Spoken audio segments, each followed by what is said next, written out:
Boa noite a todos e a todas os presentes. Vamos a iniciar esta sesión plenaria ordinaria que ten como primeiro punto na orde do día a aprobación das actas anteriores.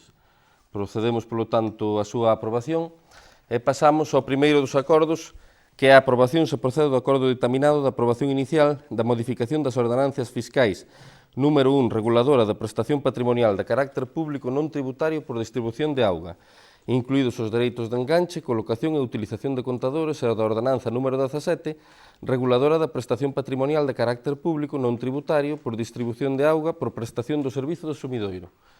Esta é unha iniciativa que se leva normalmente todos os anos a pleno, así debería ser, esa adaptación ao IPC. No seu día non se fixo cando fora a pandemia, é certo que naquele momento pois non se lle repercutiu á veciñanza ese aumento no IPC, que é un aumento que cobra neste caso a empresa concesionaria, está así estipulado, pero despois, lóxicamente, esa diferencia tuverá que poñer o Concello. Por lo tanto, vai ser rutinario ano a ano e, ademais, ao modo de proceder en todo tipo de acordos coas empresas concesionarias, tanto no tema do recibo da auga como tamén na do sumidoiro, ir actualizándoas ao IPC. Neste caso, é unha subida do 2,3%, como ben aclaramos o outro día na comisión informativa, é o que teñen a ben comentar, pois nós tamén encantados de escoitar. Boa noite. Pola nosa parte, as subidas do IPC entendemos que entran dentro do normal, ou sea que nada que comentar. Ben, entendemos que efectivamente se suba o IPC, mas tamén queríamos saber realmente se por parte da empresa concesionaria se lle pediu que se fixese un estudio do impacto que isto repercute nas familias de Cerceda, non? E tamén queríamos saber realmente cal é a situación real do servicio que se está a prestar. Porque realmente non é que se justifique solamente con índice a nivel estatal, senón creemos que é necesario explicar se vai haber melloras, se van a introducir políticas sociais, se se aplicarán estas políticas e, en todo caso, para intentar reducir desigualdades. Eu creo que, efectivamente, é importante, polo menos para a empresa concesionaria, que se suba o IPC, pero tamén nós creemos que é importante estas outras cuestións que estou a mencionar. Ben, a verdade é que non tiña pensado falar diso, pero venme ao pelo, porque é certo que a subida do IPC, pois por si soa, non pode conlevar unha mellora, per se, porque, lóxicamente, ao final é adaptarse aos mundos que sufrimos todos, sufren os contribuyentes, pero tamén, obviamente, sufren as empresas concesionarias, pero sí é certo tamén que, precisamente, neste caso, a concesionaria que nos leva o tema da auga, que é Espina e Delfín, ven de conseguir unha subvención europea, que foi algo que xestionáramos tamén aquí con eles nun inicio, e vamos a ser un dos concellos pioneiros de Galicia, posiblemente o primeiro, vai haber 9, pero posiblemente o primeiro, que vai ter un sistema intelixente na xestión da auga. Por lo tanto, a partir de aí, ese sistema intelixente que vai permitir?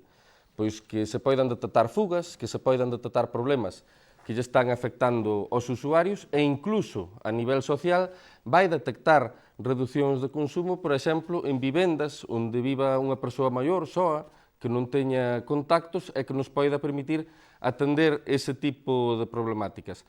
Pero eu xa digo, isto non ten absolutamente nada que ver coa subida do IPC, que é unha subida normalizada que por si soa non pode conlevar unha mellora, pero si aproveito para decir que as melloras que se van a vivir próximamente nesta materia van ligadas a iso que ven financiados, se non me equivoco, con fondos do PRTR da Unión Europea. E seguramente, pois, estea en funcionamento, imaginamos que a mediados do ano que ven, pero non depende exclusivamente de nós, e, polo tanto, do momento que se está iniciando a colocación dos primeiros contadores, que son os contadores, repito, que ao final no que colaboran é en que a xente pois, non pague polo que non consume, que a xente poida detectar problemáticas que nun primeiro momento non están localizadas e, sobre todo, digamos que ese seguimento a nivel social que creemos que tamén é un factor moi positivo. Pero seguramente, cando chegue o momento, se ofrecerá máis información ao respecto, máis detallada, sobre outras moitas bondades que ten a iniciativa e que eu agora mesmo, a bote pronto, pois non lle podo describir.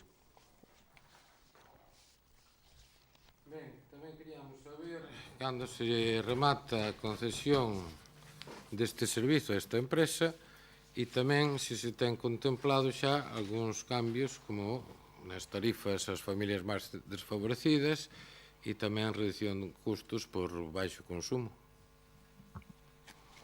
Bueno, os custos por baixo consumo están reflexados nos epígrafes que aquí constan, que tamén se valora en base ao consumo que hai. Polo tanto, nese sentido, é algo que está coberto. Despois, os consumos baixos, precisamente, poderánse detectar, co que lle acabo de decir, o cal é moi favorable. Con respecto ao contrato de xestión do abastecemento de auga, finalizouse, se non me equivoco, o 7 de marzo de 2025, co cal está pendente de renovación. E con respecto ao de explotación e mantemento da depuración, está en vigor ata o 2030. Entón, bueno, pois si que é de esperar que cando o traballo dos técnicos municipais o permita, porque agora mesmo hai unha carga máis excesiva da capacidade que temos, pois que este tipo de contratos, lóxicamente, se vai renovando e se vai regularizando, como temos por costume. Procedemos, polo tanto, á votación deste primeiro punto. Votos a favor. 13. Abstencións e votos en contra non hai. Queda, en consecuencia, aprobado. O segundo é a aprobación se procede do acordo ditaminado da aprobación inicial da modificación do Regulamento do Servizo Público Municipal de Saneamento de Augas Residuais do Concello de Cerceda. O certo é que ata agora, pois nos sistemas de depuración non se estaba albergando o feito de que poderan chegar cisternas con líquido. Noutras partes desa normativa que nós temos da nosa ordenanza especifícase que ese líquido sí se pode obter e ao final o que estamos é resolvendo unha incoherencia, porque según mires dun lado ou mires do outro, dá a sensación que sí ou que non, e desde logo pois a concepción da nosa ordenanza ten que ser holística. Ata agora todo o líquido que chegaba era por tubería. Excluímos, como digo, os residuos sólidos e deste modo creo que temos unha ordenanza, baixo o noso punto de vista, bastante máis coherente. Non sei se queren comentar algo. Nos, o que sea corrixir a ordenanza e detallara un pouco máis, pois imos estar a favor. Bueno, ao noso criterio entendemos que a corrección é mínima e que o problema é maior. Os momentos creemos que leva anos unha revisión profunda, sin avaliar os estilos de aire, sin un control exhaustivo e sin unha actualización técnica a realidade que hai hoxe en día. Necesitamos un regulamento claro, coherente e completo e, sobre todo, que garanta a protección ambiental. E creemos que hoxe non se presenta aquí porque non resolve estas lagoas nin as ambigüedades que existen no documento que creo que xa dita do ano 2014. Bueno, vamos a ver, un obxectivo principal, e sobre todo cando falamos do solo urbano, é extender o saneamento e a depuración todo o posible. Esa política de extensión, que é certo que moitas veces pois non é tan bonita para a Cámara como a outras, porque non hai que negalo, que son obras que van soterradas, seguiuse mantendo desde este Concello. Eu creo que habitualmente pois imos procedendo con esa extensión que ao final o que busca é dar un servicio fundamental, que é esa depuración das augas residuais. Quero dicir, moitas veces estamos falando de melloras cando aínda temos pendente unha extensión, ao igual que lle pasa a moitos concellos, a moitas vivendas que aínda están sen este servicio que é tan importante, non?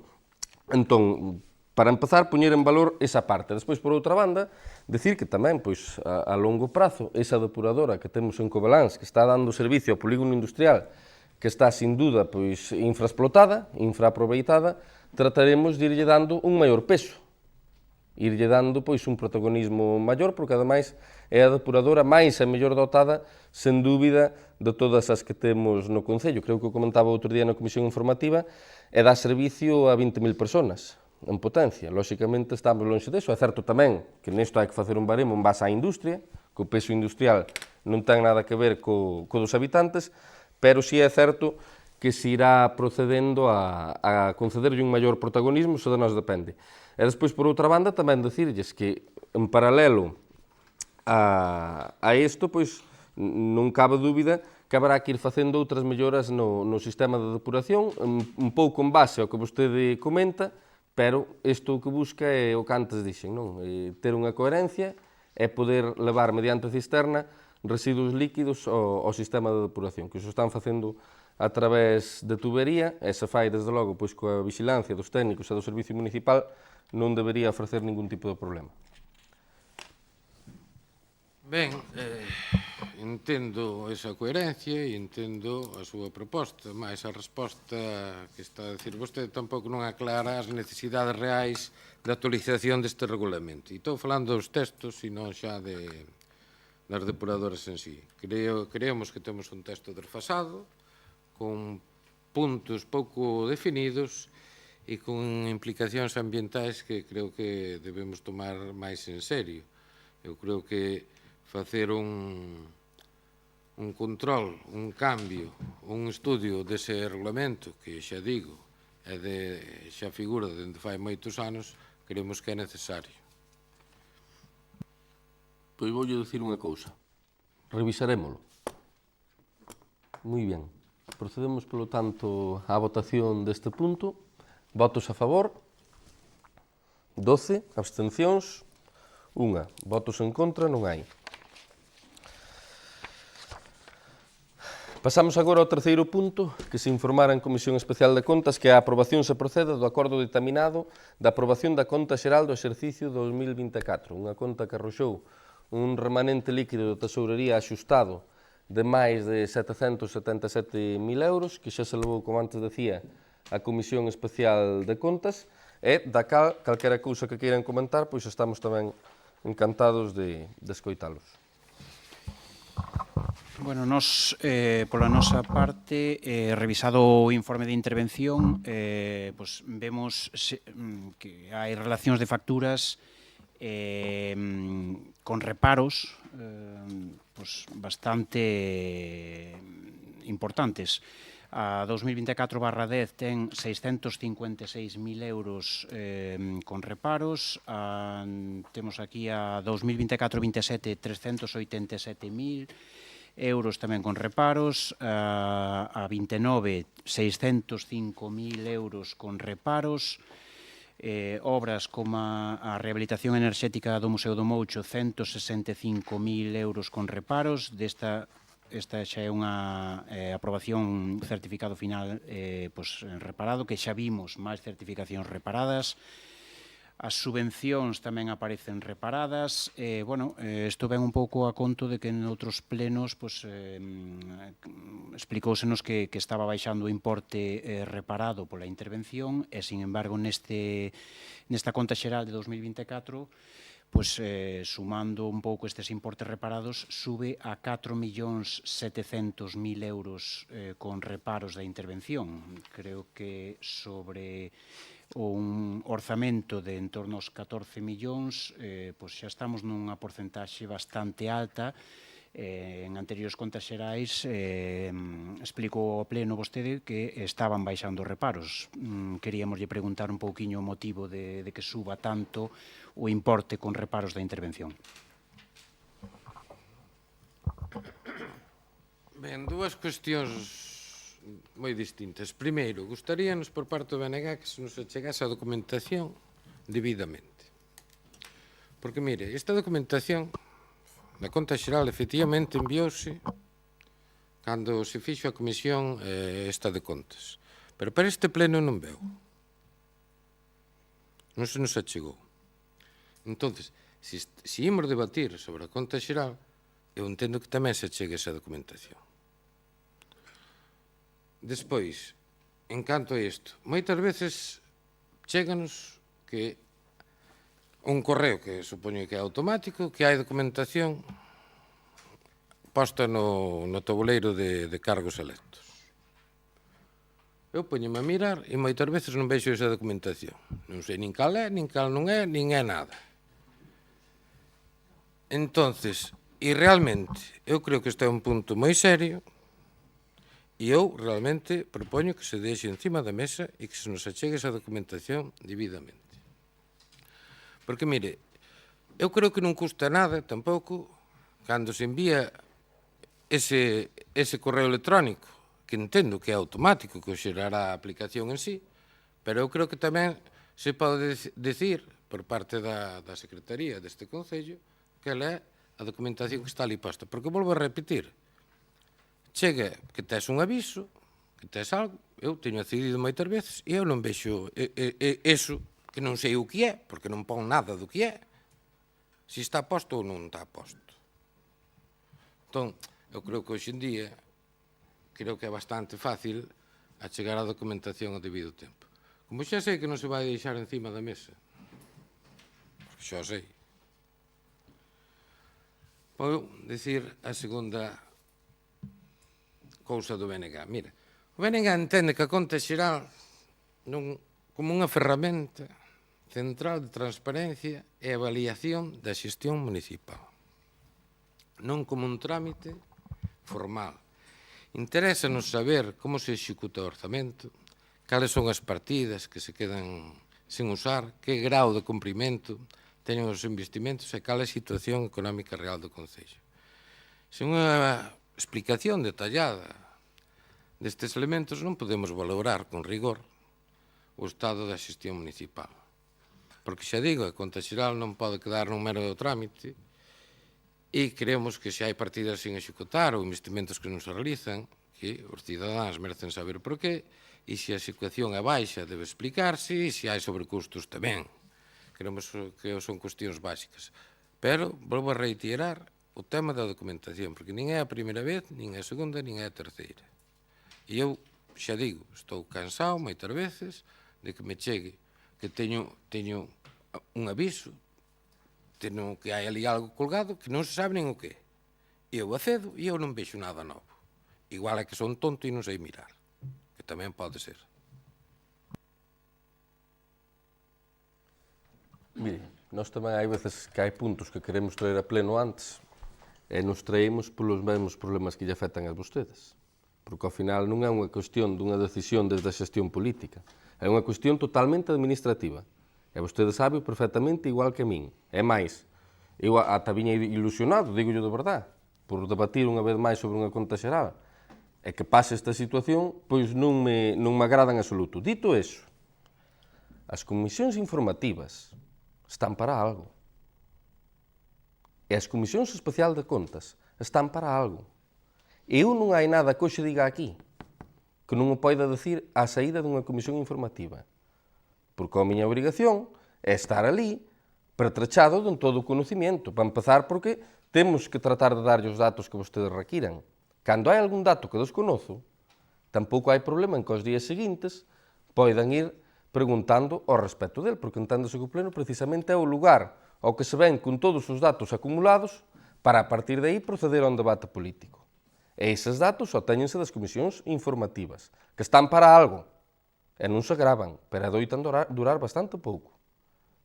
As comisións están para algo, e a especial de contas tamén. Home, vamos a ver, eu proceder a prorrogar a aprobación da conta xeral cando normalmente xa estamos aprobando fora do plazo legal e incluso cando é pertinente para poder acceder a subvención, sobre todo a primeira tirada que haberá da Xunta no ano 2026, pois vexo algo que, oye, non é agradable proceder a esa medida. E despois tampouco nos equivoquemos. A importancia da conta xeral, que eu sei que lle dan, e a min gústame porque a min vai má marcha, é moi relativa. A conta xeral non deixa de ser unha conta. É unha conta que non ten volta de folla. Pódese falar sobre ela, e pódese debatir sobre ela, pero aprobala hai que aprobala. E hai uns sistemas que son os que arroxan os datos, e nós non temos capacidade de meter o dedo sobre eses datos a cambiar nada, porque ao final resumen o que aconteceu. Con respecto á exposición do Partido Popular, mire, O importe reparado, efectivamente, está baixando. E, efectivamente, se polos importes reparados fora, aquí hai subvencións nominativas, como as que estivo citando, sobre distintas entidades, tanto do eido cultural como deportivo, como festivo do noso concello, que non se poderían conceder. E despois, hai cuestións nas obras, moitas veces, de aumentos, cando os veciños, pois, ante a exposición dun proxecto, ven que necesitan algo a nivel público, é que se están acometendo e van reparados. Pero claro, evidentemente, unha vez que estás nun terreno, tardas en volver a estar. Iso sabémolo, e iso tamén está detrás desa explicación. Pero despois, o reparo tampouco é palabra de Dios, non nos equivoquemos. Eu poñolles un exemplo, e ademais, neste caso, falo do grupo do Partido Popular na Diputación Provincial da Coruña. As dúas nominativas que percibe o Concello de Cerceda neste mandato, que veñen por parte da Diputación, Campo de Fútbol do Outeiro, Gradas, Estadio Municipal do Roxo, anexo artificial, ao igual que teñen por costume en todas as outras nominativas dos outros concellos, votan a súa favor. E van reparadas por parte dos técnicos da Diputación. E votan a favor sin ningún tipo de problema. Pero é que eu, que teño contacto con moitos alcaldes, e coñezo moitos, tanto do meu partido como a dos outros, e especialmente do seu, que a verdade é que o Partido Popular ten moitos alcaldes en Galicia, todos eles teñen reparos, Non hai un só concello que non teña reparos en maior ou menor medida. Por lo tanto, ainda que os baixamos, tampouco é palabra de Dios. A súa importancia é enormemente relativa, máis que nada porque un reparo o que nos dá é a posibilidade de poder levantalo. Eu acórdome unha vez que aquí, precisamente no debate da Conta Xeral do ano 22, que o tuvemos durante o ano 24, se non me equivoco, houve un momento que lles dixen, oye, que eu sin intervención non podo pagar, que vostedes creían que sí. Sin intervención non se pode pagar, porque é que se non teño reparo non podo pagar. No reparo tamén vai de algún modo implícito ese informe que che permite o pago. Se houbera unha misión de fiscalización é cando nós nese sentido estaríamos bloqueados, pero os reparos hai que normalizalos en mellor medida. Que é mellor evitalos? Home, evidentemente, deso estamos todos de acordo, pero sabemos tamén que na xestión municipal é imposible eximilos de todo, e sabemos tamén que cando hai un máis mínimo problema con respecto a un expediente ou a un procedemento, pois iso xa chega para que teña un reparo. Pero iso non quere decir que estruturalmente sexa unha mala xestión, que sexa deshonesta, nin que estea, por suposto, violando a lei flagrantemente. Non sei se con respecto á da documentación, porque insisto que non é algo que dependa do goberno nin deste alcalde, é máis, eu acabo de levar un disgusto con ese asunto. Dígollo claramente. Den as explicacións que consideren pertinentes. Por parte do alcalde non foi. No, a ver, yo no sé si por culpa mía o de quien fuera. Yo lo intenté relacionar, no lo hago muy habitualmente, pero a lo mejor me pillo la pata o no, no lo sé. Pero de todas formas, yo también quiero decir lo que dice Juan. Hubo una comisión informativa hace mes y medio donde mi problema era que no hubiera recibido entonces la documentación, pero si estaba, la documentación es la misma. Y si no, si veis que no está, yo creo que tampoco pasa nada por la cuenta general. Hay algún problema, es la misma.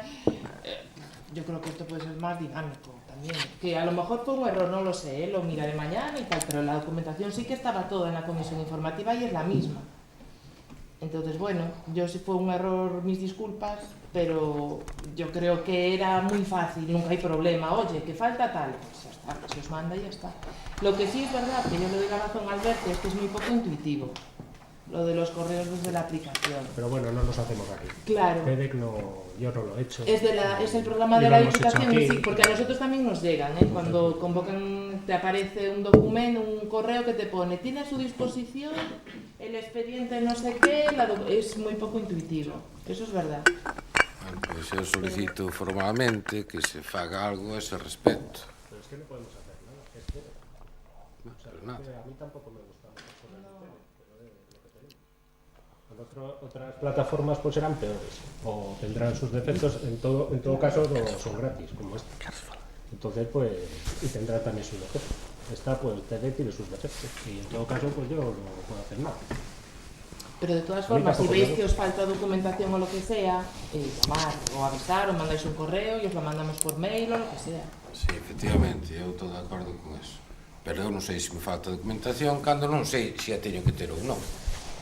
Claro, Entón, pero é si la imposible. comisión, si la Entón, comisión... mira, a min é imposible. Chéganme de cada cosa que se colga, chéganme por tres avisos. Que iso tamén xa me fastidia, porque xa non sei se é realmente unha cousa que está colgada nova, ou se son tres, ou se cantas son. Entón, eu adivino non son. Entón, efectivamente, eu creo que o fai a aplicación directamente, pero eu supoño que se pode achegar un correo electrónico dicindo pois subiuse isto, e entonces, pois, daquela mirarei se está realmente esa documentación ou non. Porque eu xa digo que tamén me chega algún aviso que hai documentación nova, e eu miro e non vexo ninguna documentación nova. Bueno, eso es la convocatoria del pleno, donde aparecen los asuntos y entonces pues, eso es lo que tiene que estar. Vale. Bueno, non sei se queren comentar algo. A ver, con respecto ao tema da documentación, pues, consideramos que se van poñer as medidas para que se solucione, tampouco imos entrar nesto moito máis. Con respecto aos importes, a verdad que nos se algo levamos aprendido é que con vontade política apróbase calquera cousa.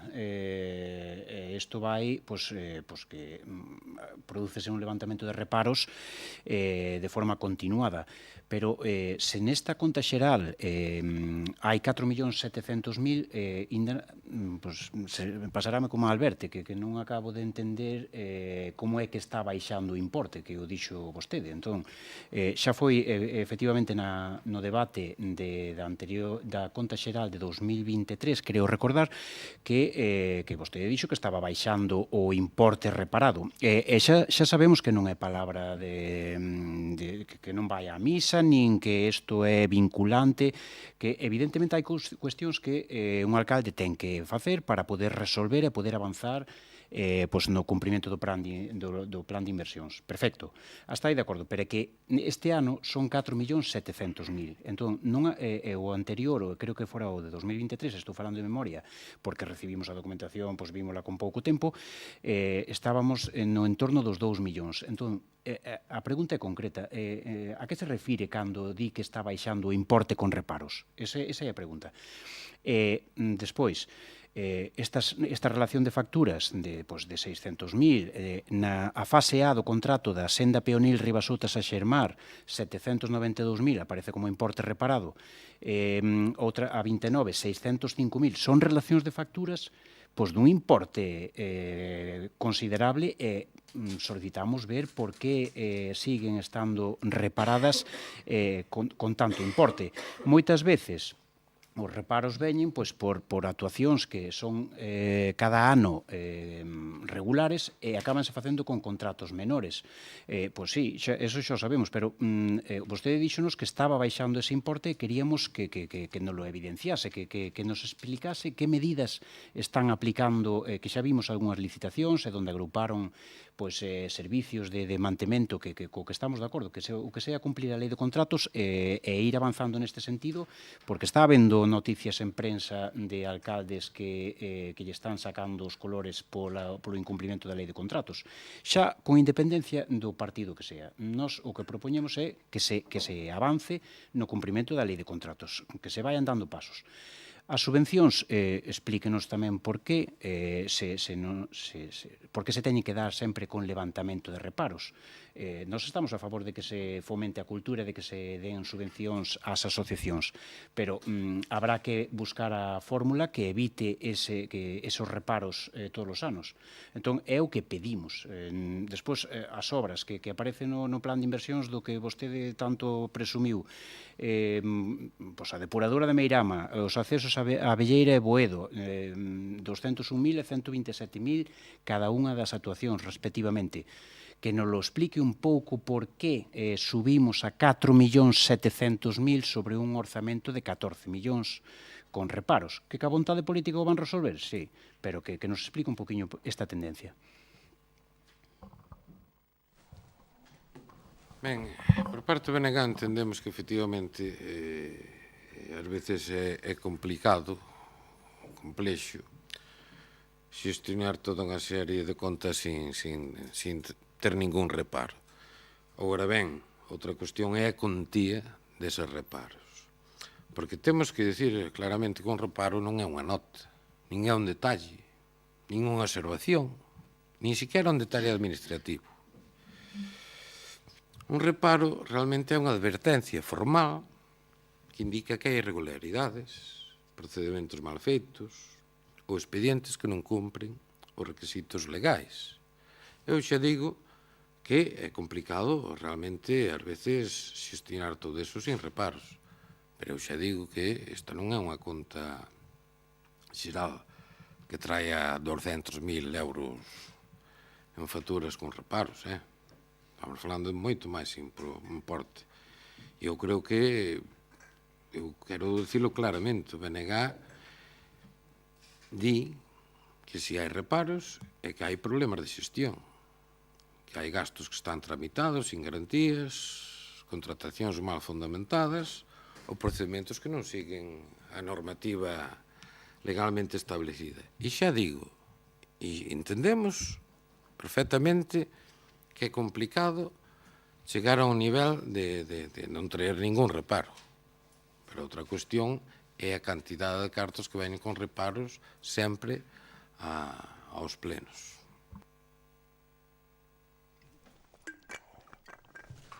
Ben, modestamente lles digo que eu creo que este tema hai que abordalo dende unha menor rixidez cognitiva, porque hai unha serie de cuestións que son moi evidentes ás que vostedes non fixeron ningún tipo de referencia. Para empezar, no ano 2024 faltou o Departamento de Intervención en moitos momentos.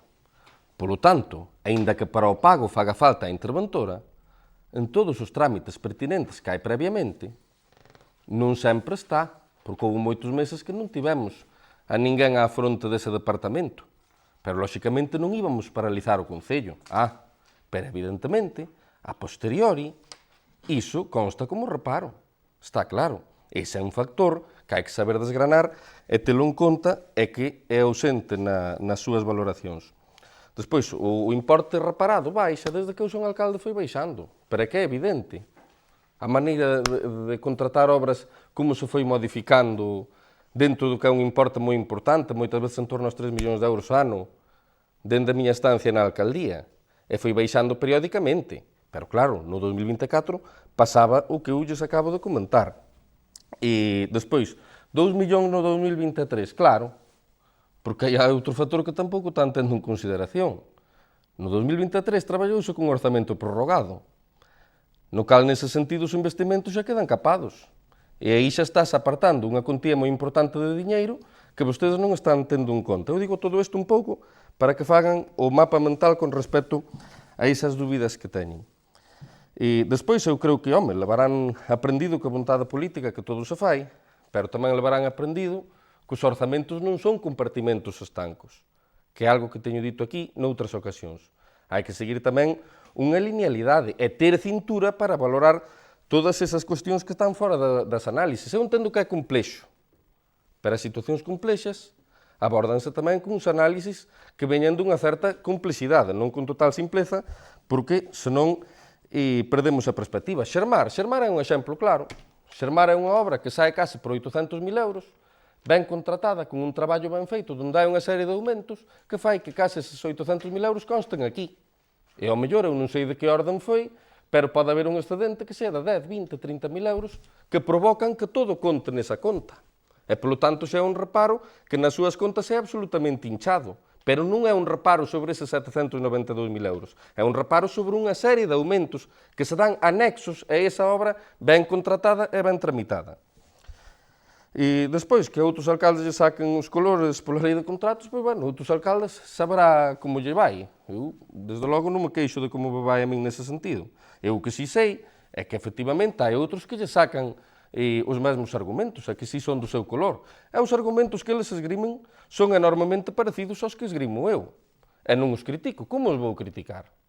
Como os vou criticar? Se, ao final, precisamente, eu sempre dixen que un alcalde, un ex-alcalde, ten que facer unha gran oposición, seguramente, porque el viu o que pasa desde aquí de dentro, e, polo tanto, pode valorar. E, ademais, é un comentario que fan moitos deles, e se vostedes teñen contacto con eles, tamén seguro que llo poden compartir. Despois, por que están reparadas esas subvencións? Porque as subvencións nominativas van reparadas porque son repartidas sin un criterio obxectivo.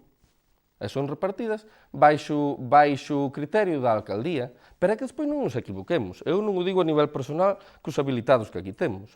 Na administración, tamén moitas veces hai un certo duelo, e vou non decir así, entre a parte política e a parte da vontade e a parte administrativa. Vémoslo moitas veces nas deputacións provinciais, como os representantes políticos non son elexidos directamente, e polo tanto pasan moitos días nos concellos, e deixan que moitísimas cuestións pasen a mans dos funcionarios e que che regulan absolutamente todo.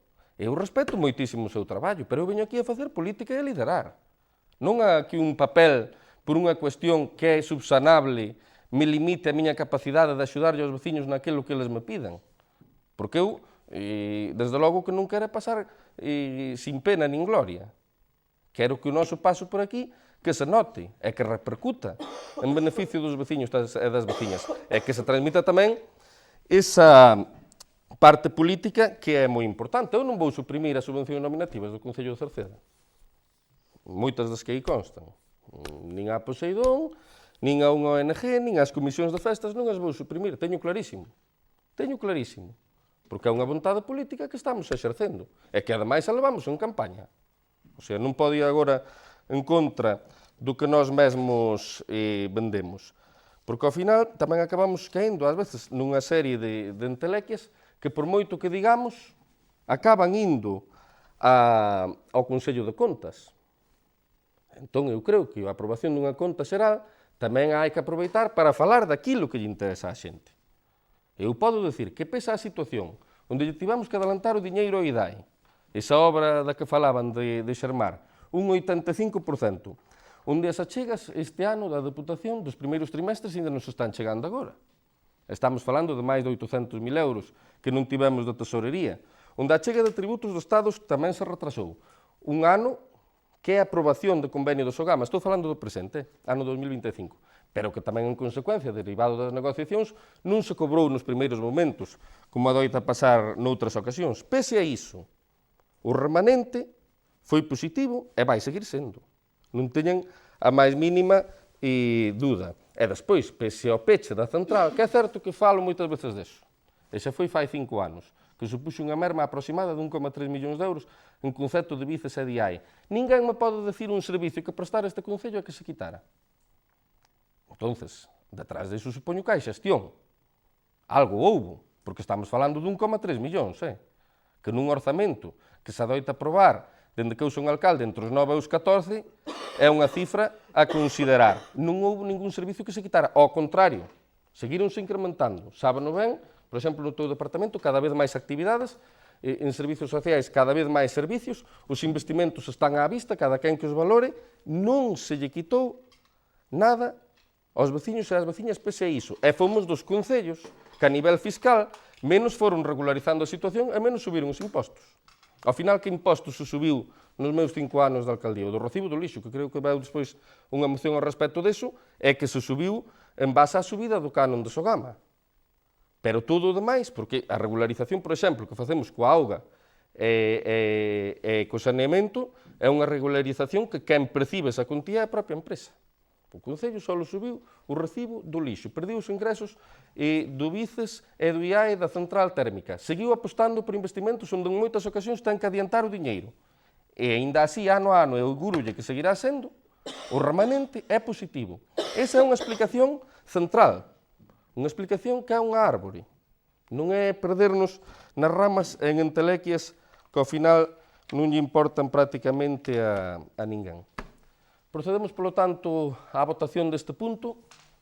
Votos a favor, 9, abstencións, 3, votos en contra, 1. Queda en consecuencia aprobado.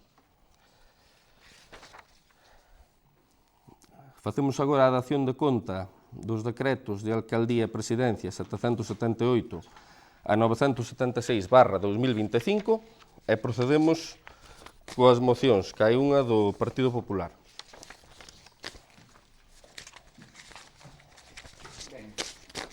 Para a defensa da autonomía municipal e a suspensión da taxa obrigatoria do lixo imposta pola Lei 7/2022. O Concello é a administración máis próxima á cidadanía. En cada servizo, en cada rúa limpa ou farola acesa, reflíctese o compromiso dos concellos coa xestión responsable, a sustentabilidade e o benestar común. Por iso, as decisións que afectan directamente ao peto das veciñas e os veciños deben respectar sempre a autonomía municipal recoñecida pola Constitución Española e a Lei de Bases de Réxime Local.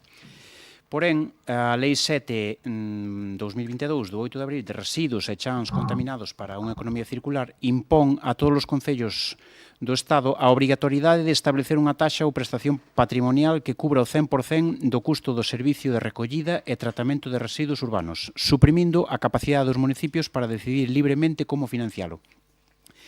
Por primeira vez na historia democrática do Estado, un tributo local de carácter potestativo pasa a ser obrigatorio por imposición estatal, vulnerando os principios de autonomía local. Artículo 140 da Constitución Española, suficiencia financiera, artículo 142 da Constitución e xustiza tributaria, artículo 31. O resultado práctico é que millóns de familias e pequenos negocios verán incrementado de xeito significativo o seu recibo do lixo, sen que os concellos poidan mitigar este impacto mediante fondos propios, bonificacións ou tarifas sociais. Ademais, o argumento de que Europa obriga, carece de fundamento. Que di realmente Europa? A Directiva 2018/851, que modifica a Directiva Marco de Residuos, introduce a regra quen contamina paga, pero tamén inclúe flexibilidade de como aplicar este principio, liberdade para que cada Estado estableza taxas, financiamento a través do orzamento xeral, modelos mixtos ou sistemas pay as you throw, que ven sendo según se contamina. Non obriga a que o usuario pague o 100% do custo do servizo. A propia Comisión Europea, en resposta escrita en decembro de 2024 ao Grupo Popular Europeo, aclarou que a directiva non exixe a imposición dunha taxa ao cidadán que cubra íntegramente o custo do servizo e que os Estados membros poden empregar outros mecanismos alternativos de financiamento. Exemplos son, en Alemanha, constituíse un modelo mixto moi habitual, unha parte do custo vai na taxa municipal, outra parte vai financiada polos sistemas de responsabilidade ampliada do produtor, envases, electrodomésticos, etc. Nalgúns lánder, ata o 40% do custo municipal non se repercute ao cidadán. En Francia, as taxas municipais non cobren sempre o 100%, hai concellos que aplican unha combinación de taxa fixa municipal, financiamento con presuposto xeral e sistemas de responsabilidade ampliada do produtor. En Portugal, sistemas similares. Moitos concellos manteñen o financiamento xeral sen trasladar o custo completo ao usuario. A taxa está recomendada, pero non é obrigatorio cumplir o 100%. En Italia, Países Baixos, casos similares. A decisión de trasladar o custo íntegro á cidadanía é, por tanto, unha decisión política estatal do Goberno Central que foi máis alá do que pide a Directiva Europea. Por outra banda, no pleno do novembro de 2024, o PP de Cerceda xa votou en contra desta subida polas seguintes razóns. Na situación na que unha vivenda vai pagar o mesmo viva unha persona que 5, consideramos que se está aplicando incorrectamente o principio da directiva quen contamina paga. Evidentemente, esa persona que vive sola vai pagar o que xeran as outras 4 persoas da outra vivenda. Por poñer un exemplo. Pedimos o estudio económico para ver como se calcularon as taxas e contestóusenos que iso non era obxecto dese pleno. En Cerceda, o recibo do lixo antes da Lei 7 de 2022 supoñía en torno a un 60% do custe real da xestión do lixo, según tamén nos dixo o señor alcalde. O importe anual que Sogama abona ao Concello é moi superior ao custe real da xestión do lixo, polo que sería posible financiar a suba da Lei 722 co importe percibido por Sogama en forma de beneficio social para toda a veciñanza de Cerceda. Por todo o exposto, o Grupo Municipal do Partido Popular propón a seguinte proposta de acordos: que o Pleno do Concello de Cerceda inste ao Goberno do Estado a derogar a obrigatoriedade imposta pola Lei 7 de 2022 de establecer unha taxa ou prestación patrimonial que repercuta o 100% do custo da xestión dos residuos urbanos na cidadanía. 2. Solicitar a reforma da Lei 7 de 2022 para garantir o respeto á autonomía local e a potestade tributaria dos concellos. Un sistema flexible de financiamento que permita aos concellos cubrir o servicio con cargo aos seus orzamentos ou mediante modelos mixtos. A incorporación de incentivos á reciclaxe e á economía circular no canto de penalizacións indiscriminadas, a posibilidade de aplicar bonificacións sociais para familias vulnerables, persoas pensionistas ou autónomas con baixos ingresos. 3. Reclamar que non se adopte ningunha medida que supoña novas subas de impostos ou cotas para persoas traballadoras, familias ou autónomas, mentres non se garanta un sistema fiscal xusto e sostible. 4. Solicitar a creación dun Plan Nacional de Infraestructuras para a Economía Circular cofinanciado con fondos europeos que permita mellorar os sistemas locais de recollida e tratamento de residuos sen trasladar o custo á cidadanía. E 5, e último, dar traslado deste acordo aos grupos municipais representados no Pleno do Concello de Cerceda, convidándoos a adherirse a esta iniciativa en defensa da autonomía local e da xustiza fiscal.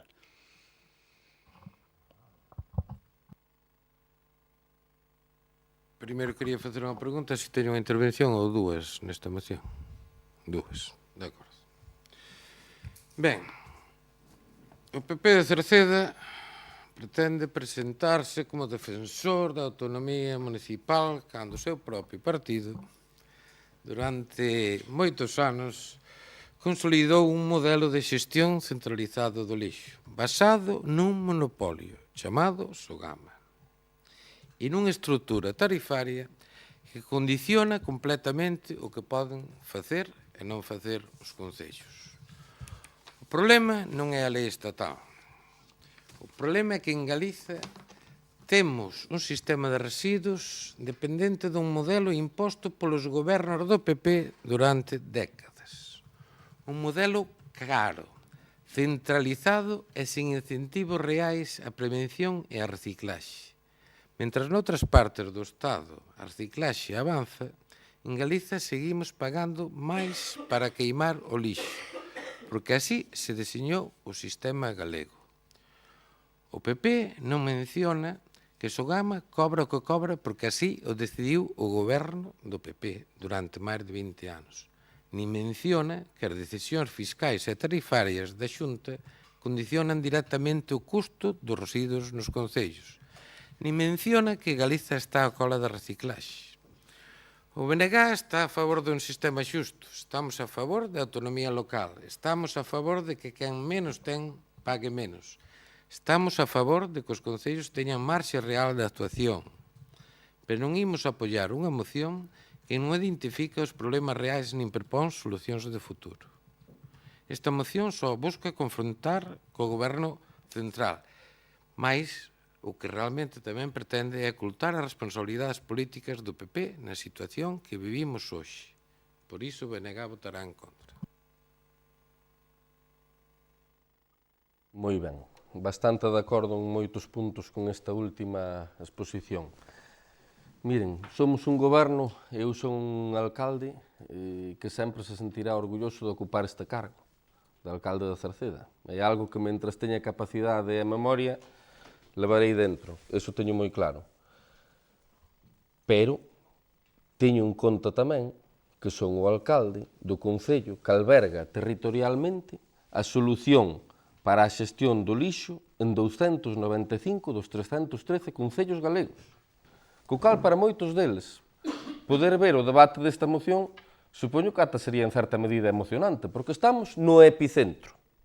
E créanme, saber o que fai Sogama, para nós, é algo absolutamente fundamental. Ter coñecemento disso, porque ademais os ingresos van neso. A xestión municipal, cando digo que só se subiu o recibo do lixo derivado do canon de Sogama, é porque a xestión municipal necesita deste tipo de recursos industriais para poder ter o retorno fiscal que nos permita desenvolver políticas como antes viñen comentando. Con eso quero dicir que eu non sei en que sitio de lugares, en que clase de lugares pasan este tipo de mocións adiante. Con nós, como poden comprender, a vida conta do que sabemos, é enormemente complicado. Tratarei de non ser moi duro, porque ademais Sogama ofreciu moitas cousas positivas para o Concello de Cerceda. E máis, a xestión do meu antecesor, José García Liñares, alcalde do Partido Socialista, foi a que dende o minuto 1 defendiu a súa implantación.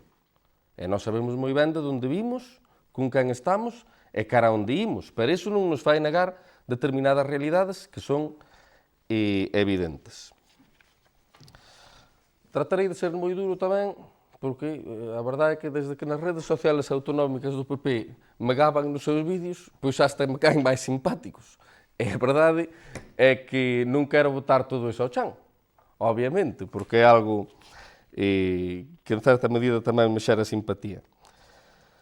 O que lle poñen aquí, que cada quen cobra, o que a lei di é que o que hai que transmitir, pero xa dende antes aos veciños, é a totalidade do recibo do lixo.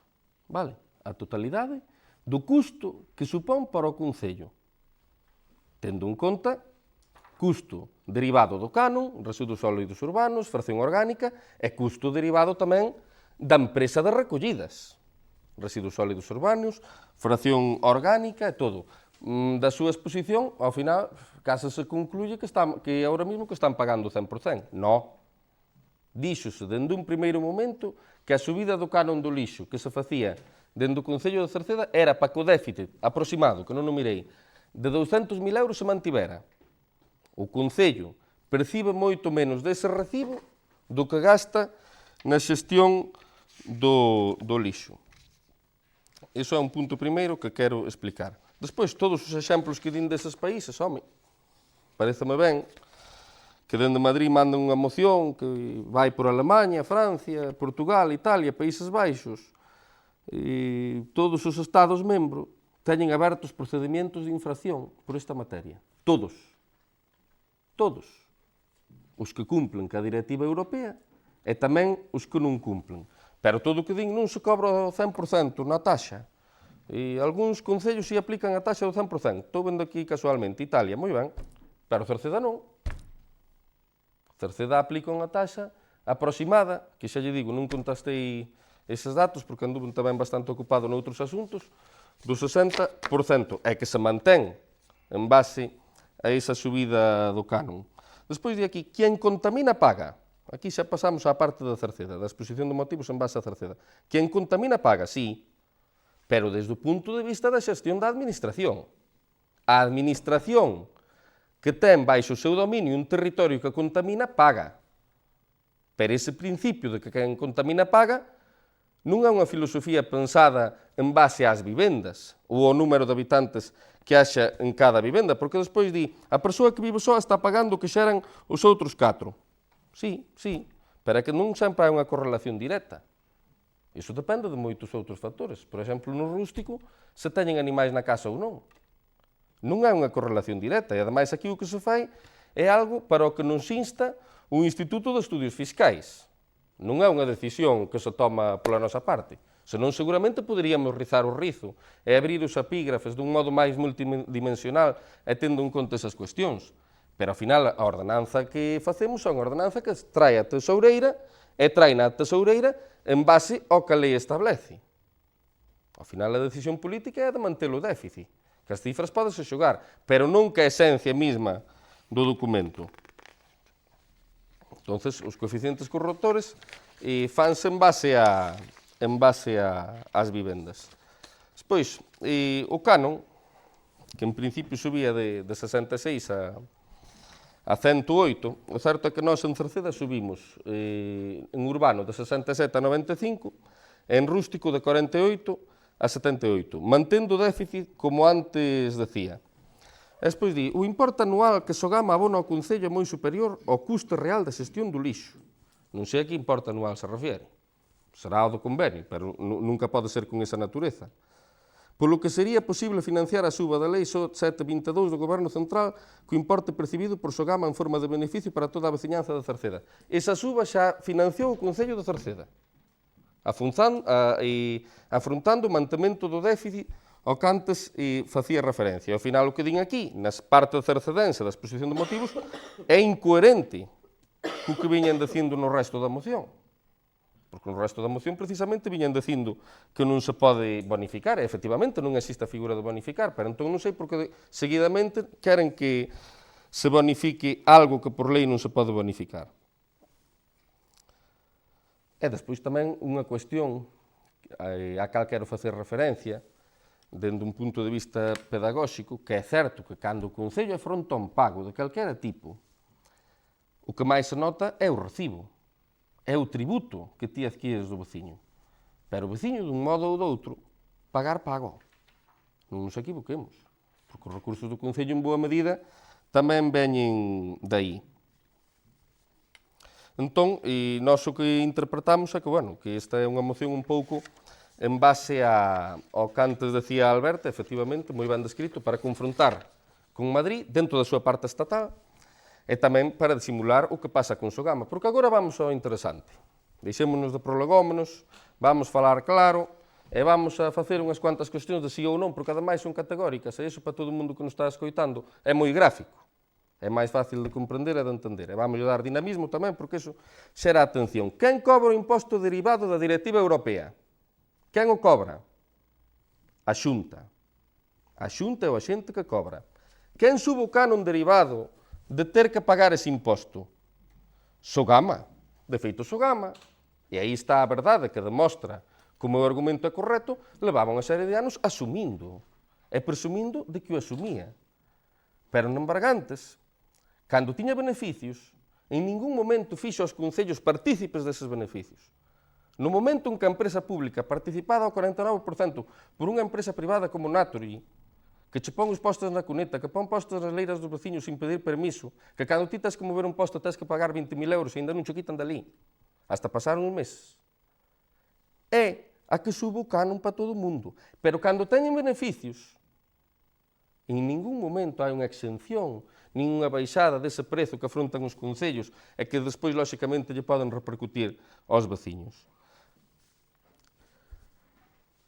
Porque que sea unha competencia municipal a recollida do lixo non exime que nós estamos adheridos a un modelo que é o modelo Sogama. Que claro que nós poderíamos ter unha xestión dos residuos.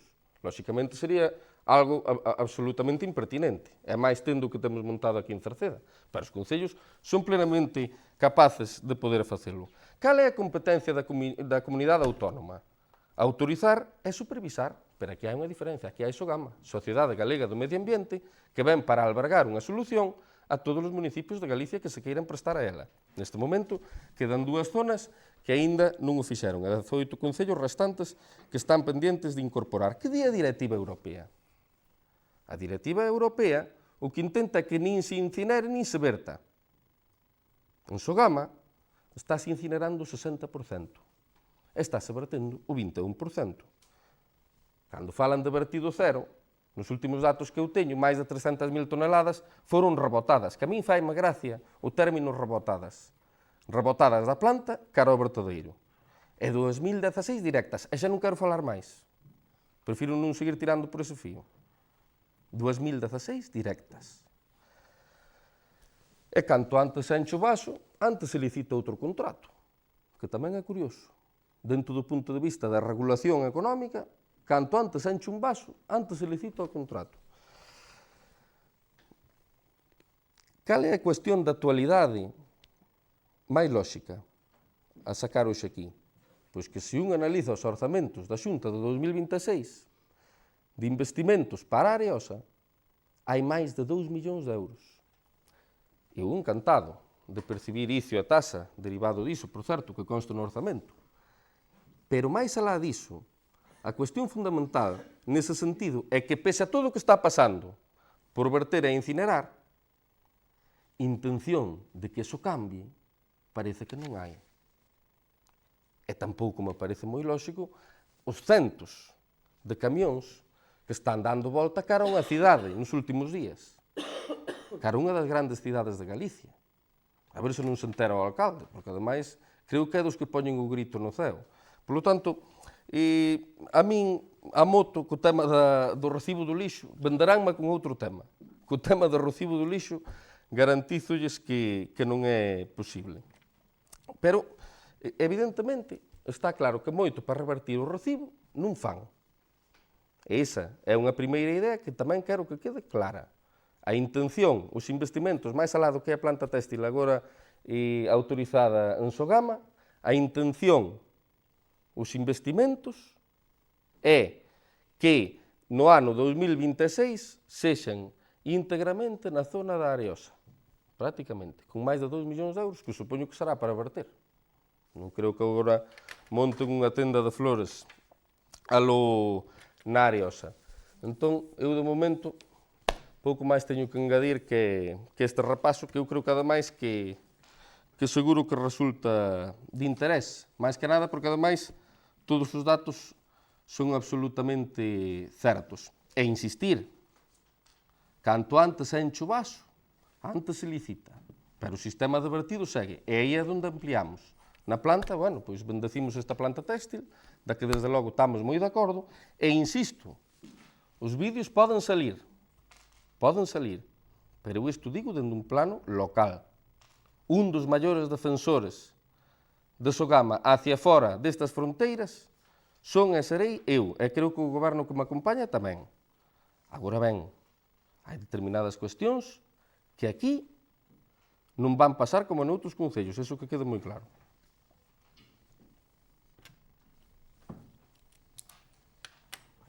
Podo contestar eu?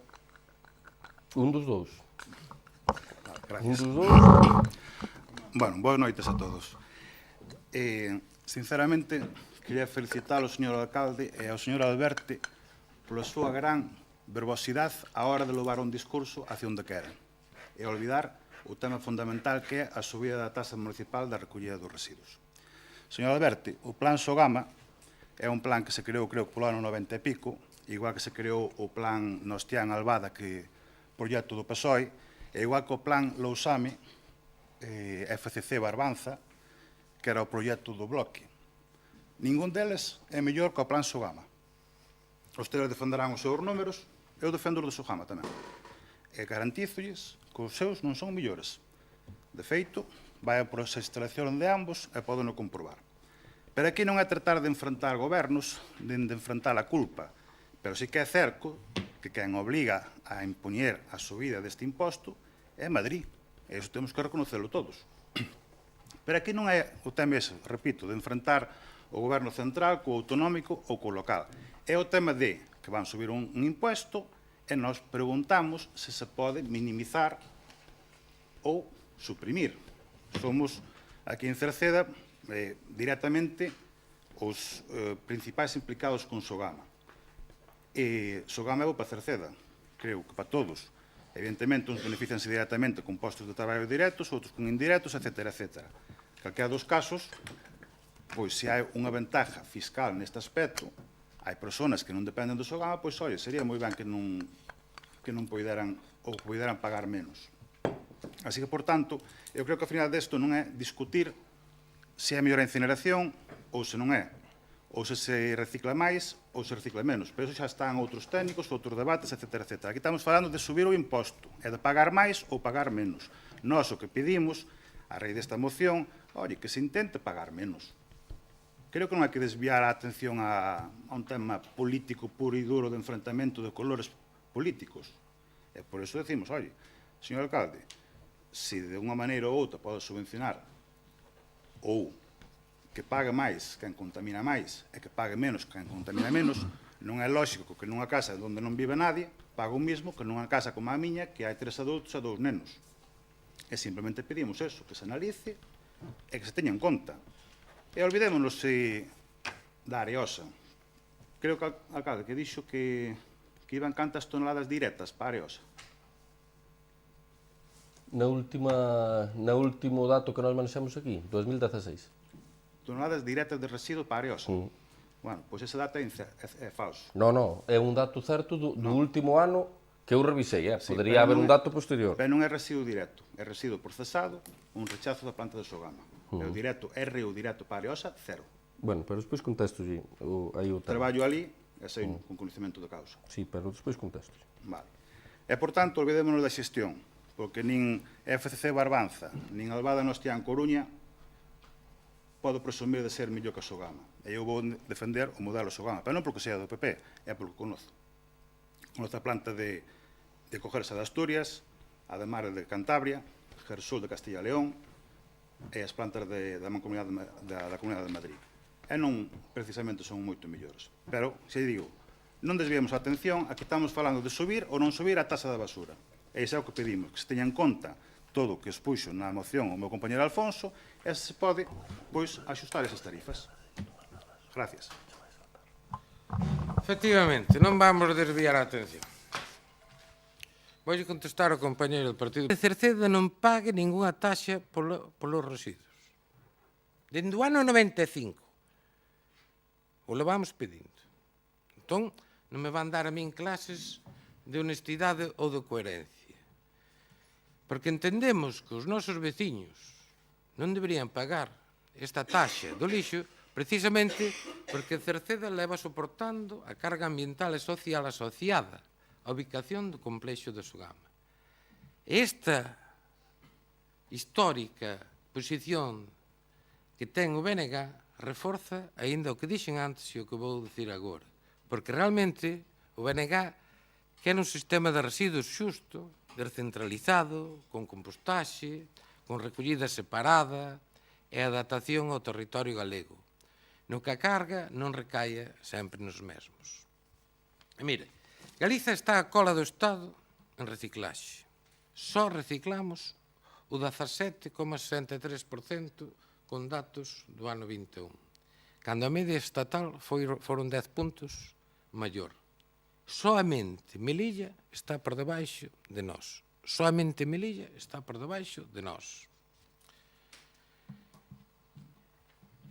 E así, ademais, o confirma o expediente que sanciona ao Estado español dende a Unión Europea. E do cal Galiza ten que pagar. E non menciona porque quen provoca esta situación é a Xunta do Partido Popular, a través dun modelo, como dixen antes, centralizado, dependente de Sogama, basado na incineración e no vertedoiro, e totalmente contrario ao que a Unión Europea pide, que é a reducción, compostaxe, recollida selectiva e economía circular. No ano 24, Sogama enviou o que se chama solucións finalistas case o 80% dos residuos. E son datos, contrastados. 556.464 toneladas foron parar á incineradora. 190.191 toneladas ao vertedoiro de Areosa. A moción tampouco conta que Sogama entrou nunha deriva de contratos multimillonarios e que fundamentalmente sempre son coa mesma constelación empresarial. Transporte, planta de clasificación, coxeración, transferencia, depuradores, a mesma estrutura, o mesmo modelo e a mesma factura. E isto é o que fai disparar os custos. Isto é o que fai insustible o sistema, que xa no ano 2003 o Consello de Contas xa dixo que Sogama era inviable económicamente. Pero iso tampouco di o PP. Que resulta que foi a Xunta do PP quen subiu o canon de Sogama, porque Sogama é o 50% da Xunta de Galicia. Entón, polo tanto, cando se sube o canon de Sogama, está o subindo o Partido Popular. E pasouse de pagar 56 euros por tonelada a comezo do ano 24 a pagar 108 euros que se está a pagar agora. E ainda, encima, queren tamén facer ver que a Europa obriga. Mira, a Europa o que obriga é reciclar. Non obriga a un modelo centralizado, nin obriga a que o cidadán tampouco asuma o 100% do custo. De feito, moitos países teñen modelos mixtos, como vostedes dixeron, efectivamente. Pero a min, a coherencia non nos gana a nadie. Desde o ano 95. Vamos reclamando que non paguemos nada. Pero iso non significa que vayamos a estar a favor de Sogama e, sobre todo, da xestión de Sogama. Non é Sogama un entelequia, non, é a xestión. A xestión que, dende o ano 95, implantou o Partido Popular. Porque, mire, o BNG está e estará sempre comprometido con defender a autonomía municipal e a xusticia social. Por iso queremos facer tarifas xustas. Queremos bonificacións sociais, queremos servicios accesibles, pero tamén queremos transparencia e verdade. E a verdade é que o problema non é a taxa, o problema é Sogama, o problema é o modelo da Xunta, o problema é que Galiza queima o 80% de lixo e recicla só un 17%.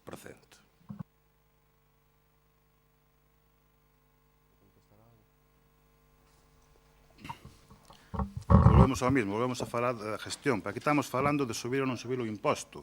O sea, vale, moi ben, pero ten que decirlo ao alcalde, non a mí, nin que quen cobra o alcalde o imposto.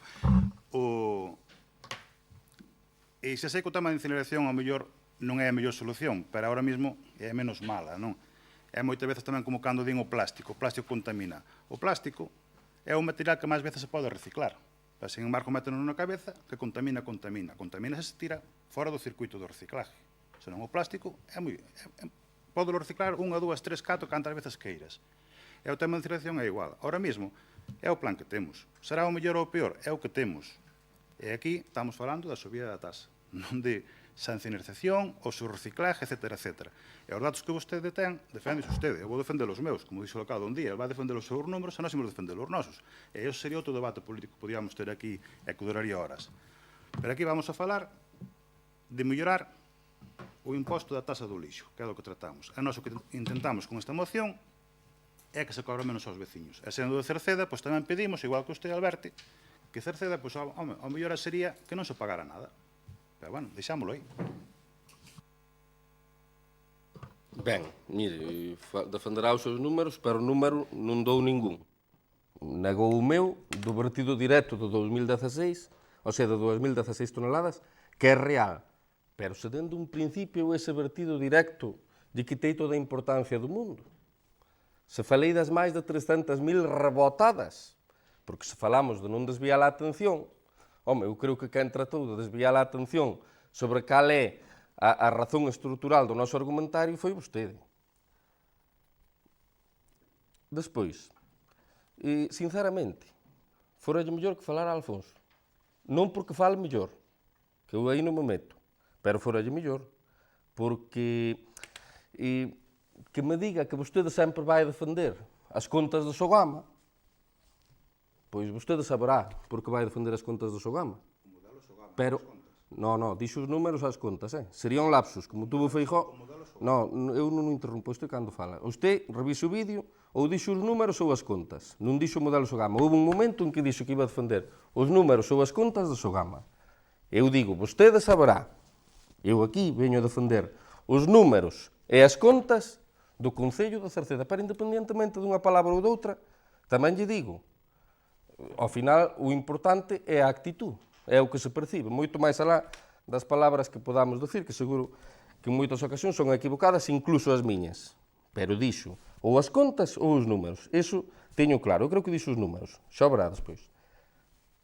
Pero o que ven aquí a defender Sogama, xa lle anticipo que non vale para ser alcalde de Cerceda.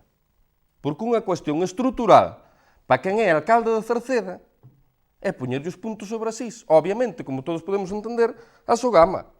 Eu defendo os intereses do Concello, para iso hai que poñer os pantalóns.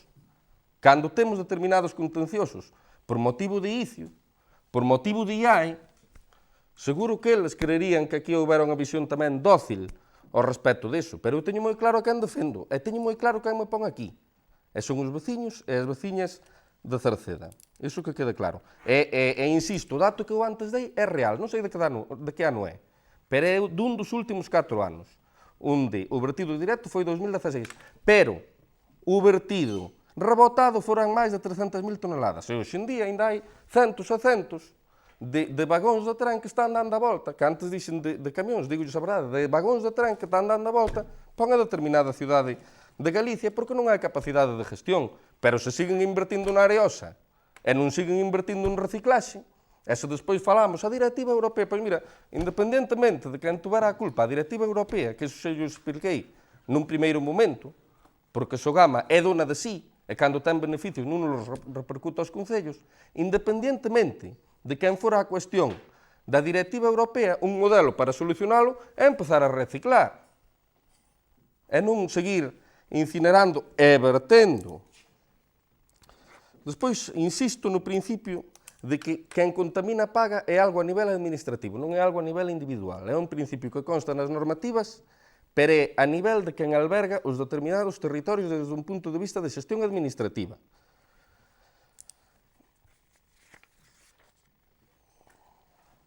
Quero felicitalo por estar de aniversario, e tamén de paso aproveito para felicitar a Óscar Golán, que tamén o está. Agora, eu defendo o modelo Sogama. Tamén yo digo, Eu defendo o modelo Sogama, Teño clarísimo. E saben perfectamente que eu defendo o modelo Sogama. Dende a Xunta de Galicia sábese perfectamente que eu defendo o modelo Sogama. Porque se non o defendera, as cousas serían enormemente diferentes. Enormemente diferentes. Iso que conste. Agora, eu teño claro cales son os motivos polos que defendo o modelo Sogama. Porque xera unha serie de ingresos, a través de ICIO, a través de IAE, moitas veces hai que pleitear con eles, sí, é certo, pero, bueno, ao final, son cuestións de convivencia. Canto máis se detrae daí, menos se detrae dos veciños, porque xera emprego, está claro, porque firmamos anualmente un convenio con eles, non lles queda outra, tamén yo digo, non lles queda outra que firmalo, porque volvemos ao dantes, nós portámonos ben, pero iso, obviamente, a nivel público, ten un precio, e despois que quede claro, o impuesto que ven establecido polo canon e que a Lei de Bases de Réxime Local establece que é de obrigado pagamento, non o establece o alcalde, tampouco cobra o alcalde, cobra o Concello. O alcalde, ademais, creo que hoxe na opinión, saliron os distintos salarios dos alcaldes todo por esta área.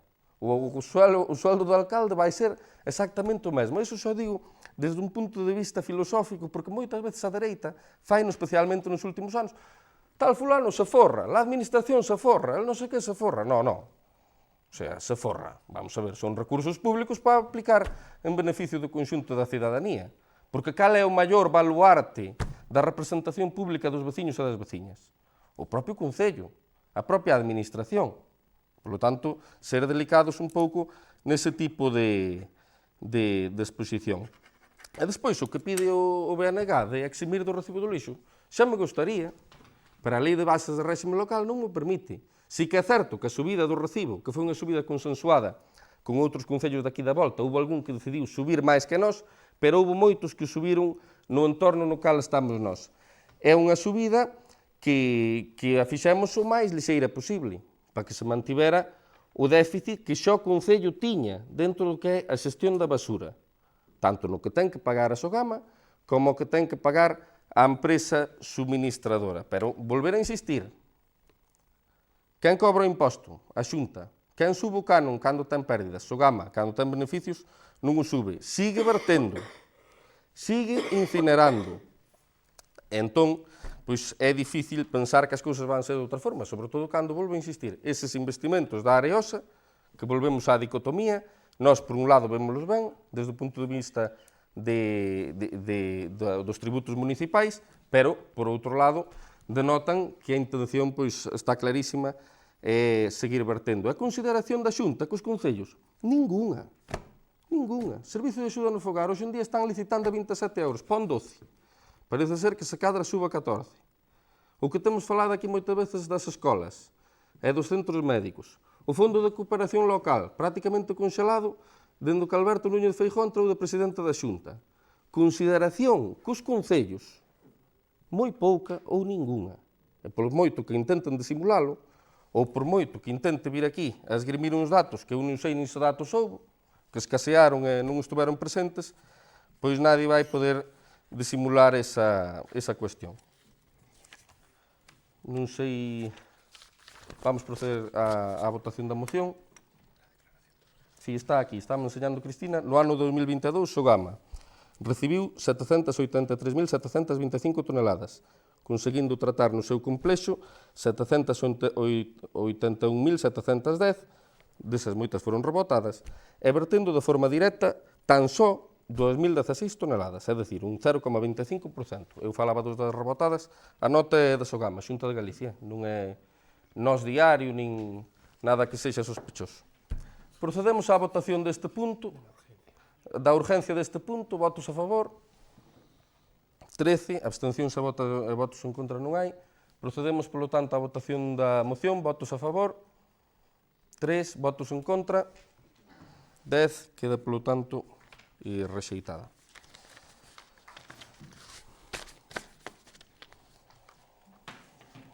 Pasamos agora ao apartado de rogos e preguntas. Grazas unha vez máis polos piropos neste pleno, coa nosa rixidez cognitiva e co noso análisis caracterizado pola simpleza, Vou ver a ver se expoño ben os rogos. E tamén permítanos decidir que sexamos nós os que decidamos quen fala. Vostede encárguese do seu grupo, que bastante temos, e deixe de dar leccións demagóxicas en cada pleno. Rogo número 1. En canto á prevención de incendios, nos últimos tempos temos incendios forestais que se están convertendo nun dos problemas medioambientais máis importantes e que nos enfrentamos constantemente e están producindo situacións verdadeiramente tráxicas. Este problema posiblemente se agrave nos próximos anos co cambio climático e polo modelo que temos de desenvolvemento da nosa sociedade que propicia o crecemento das cidades e estamos abandonando desgraciadamente as actividades agrícolas, provocando isto que as fincas xa non se traballen e, polo tanto, supoñan un entorno favorable para que se produzcan estes incendios. Ao longo deste verán estivemos vendo, un día sí e outro tamén, noticias de grandes incendios por todo o país. Incendios con resultados terribles, xa vimos aldeas destruídas polo lume e que tamén se perderon vidas humanas. Resulta incomprensible que isto siga sucedendo ano tras ano e resulta tamén incomprensible porque se se utilizaran axeitadamente os medios e se cumprisen as normativas aprobadas para a prevención, posiblemente este número de incendios iba a baixar. E, dende logo, estes resultados catastróficos producen tanto daños nos bens materiais, nas persoas e no medio ambiente. Neste ano 2025, enviáronse as comunicacións escritas aos propietarios entre marzo e abril de 2025, resultando que moitos destes veciños non tuveron disponibilidade para contratar o servizo de limpeza para cumprir os prazos das cartas. Queríamos plantexar este rogo para que se adianten as comunicacións aos propietarios e se poida ir facendo limpeza gradual das parcelas para asegurar que se chega ao verán coa limpeza feita e que se faga a prevención da mellor maneira posible. Vamos a ver, se podo contestar sobre o primeiro tema, o de rigidez cognitiva, a ver, foi desde un punto de vista de análise unidimensional do tema. Volvemos ao antes. Se somos moi precisos cas palabras, obviamente, isto é o momento, pero non é en ningún momento unha falta de respeto, ningún insulto. Quero deixalo claro, e desde logo, pois, se así o consideraran, eu tampouco teño inconveniente en retiralo. Non hai problema ningún ao respecto, pero que foi dito desde unha gran respeto, e desde toda a consideración, sí, foi desde un punto de vista, lóxicamente, da xestión, que eu creo que estábamos falando dos números, non estábamos falando de outra cousa. Eu dixen que o portavoz que o decidirán vostedes, precisamente o dixen eu. Preguntoume David, podo falar eu? Ai, o que queiran, un de vostedes. Non decidín eu quen fala, nin quen deixa de falar, só me faltaba tamén. Xa teño que tomar decisións da abondo. Bien, con respecto á prevención de incendios, o Concello de Cerceda actúa durante todo o ano ao respecto. O prazo que se indica é o que establece a Xunta, a través da súa lei e a través dos plazos que dictamina. Eu estou totalmente de acordo. Non está orientado á situación climática actual que se sufre en Galicia. E estes desaxustes que hai entre a legislación e a realidade que vemos todos fora, por suposto, terán que correxirse. Coa situación climática actual, deberíase revisar esa legislación polo goberno autonómico moito antes, e, desde logo, a nota que nós incluso os podemos instar nun documento oficial ao respecto deso, que o movan previamente para que nós poidamos adaptarnos antes. Perfecto, agradecemos esa instancia. Segundo rogo, referente aos gatos nas zonas urbanas de Cerceda. Coméntanos varios veciños que se están formando colonias de gatos no campo da feira, concretamente entre a de García e a antiga farmacia. Algún día viron ata 12. A xente botalle comida fora do contenedor, entonces aquela zona estáse deteriorando considerablemente. A zona está moi cerca do parque infantil e xa viron varios nenos tocando algúns destos gatos. Plantexamos un rogo para que se poidan tomar medidas que se eviten acumulacións de gatos que poden ocasionar riscos de saúde infantil e deterioro na zona da praza do campo da feira. Ben, é unha situación que conocemos desde fai meses e neste momento hai un expediente aberto por parte do Medio Ambiente aquí no Concello de Cerceda de xestión dese asunto. É o que antes dicía, anduven bastante ocupado, máis do que debería estes días, previo ao pleno, non lles podo decir os detalles da xestión que se está facendo, pero si é certo que hai un expediente aberto por parte do Departamento de Medio Ambiente para abordar este tema que xa no seu día, fai tempo, foi notificado por parte das veciñas e dos veciños. Primeiro verbalmente e despois por escrito. Continuamos co referente á cobertura de internet en queixa Xesteda e parte de Rodís, que é algo que nos reclaman moitos veciños constantemente. Dende xunio do 23 xa pedimos varias veces que se faga o necesario para mellorar a cobertura de internet no noso concello, co que se fomentaría a posibilidade de teletraballo no rural. Os veciños siguen queixándose do lento que vai a internet algúns días e incluso cortes no servizo. Tamén nos comentan que hai bastantes zonas onde aínda se sigue sin ver a televisión de Cerceda pola baixa cobertura, sendo unha pena que non visualicen estes plenos. Consultando algún técnico de operadoras, di que sufren microcortes eléctricos no equipamento das antenas, polo que esa cuestión poderíase resolver con sais e baterías. Queremos plantexar un rogo para que o Concello fale cas operadoras para chegar a unha solución que permita dispoñer dunha vez por todas da tecnoloxía en todo o noso Concello. Vamos a ver, nos, ao respecto disto, a verdade é que falamos con todo quen podíamos falar. Os sitios como a Carballás, Seixas, Xesteda, están incluídos no Plan Único 2024 que teria que estar executado a 31 de decembro do 25. Son uns lugares que están especificados, incluso nunha publicación que eu fixera no seu día en redes sociais cunha serie de mapas que tiña en vermello as zonas do Concello que estaban xa en xestión, nas cales xa se estaba traballando, en azul as zonas que estaban pendentes desta convocatoria deste segundo programa, que estaba naquele momento pendente de resolución. A contestación que nos dan, mentras isto non se executa, que agardamos que sexa canto antes, o prazo que tiñen é ata o 31 de decembro, de momento ainda non vai ser así, es que, en resumen, a única opción viable es que opten por solicitar el acceso a Internet a través del satélite Hispasat. La instalación está subvencionada a través del programa único, demanda rural, y el coste es de 35 euros mensuales, precio fijo subvencionado por el Ministerio. Dado que este programa supone un elevado coste para las arcas del Estado, es de suponer que se agilice lo máximo posible su inclusión en otros programas de coste más económico, como la fibra óptica.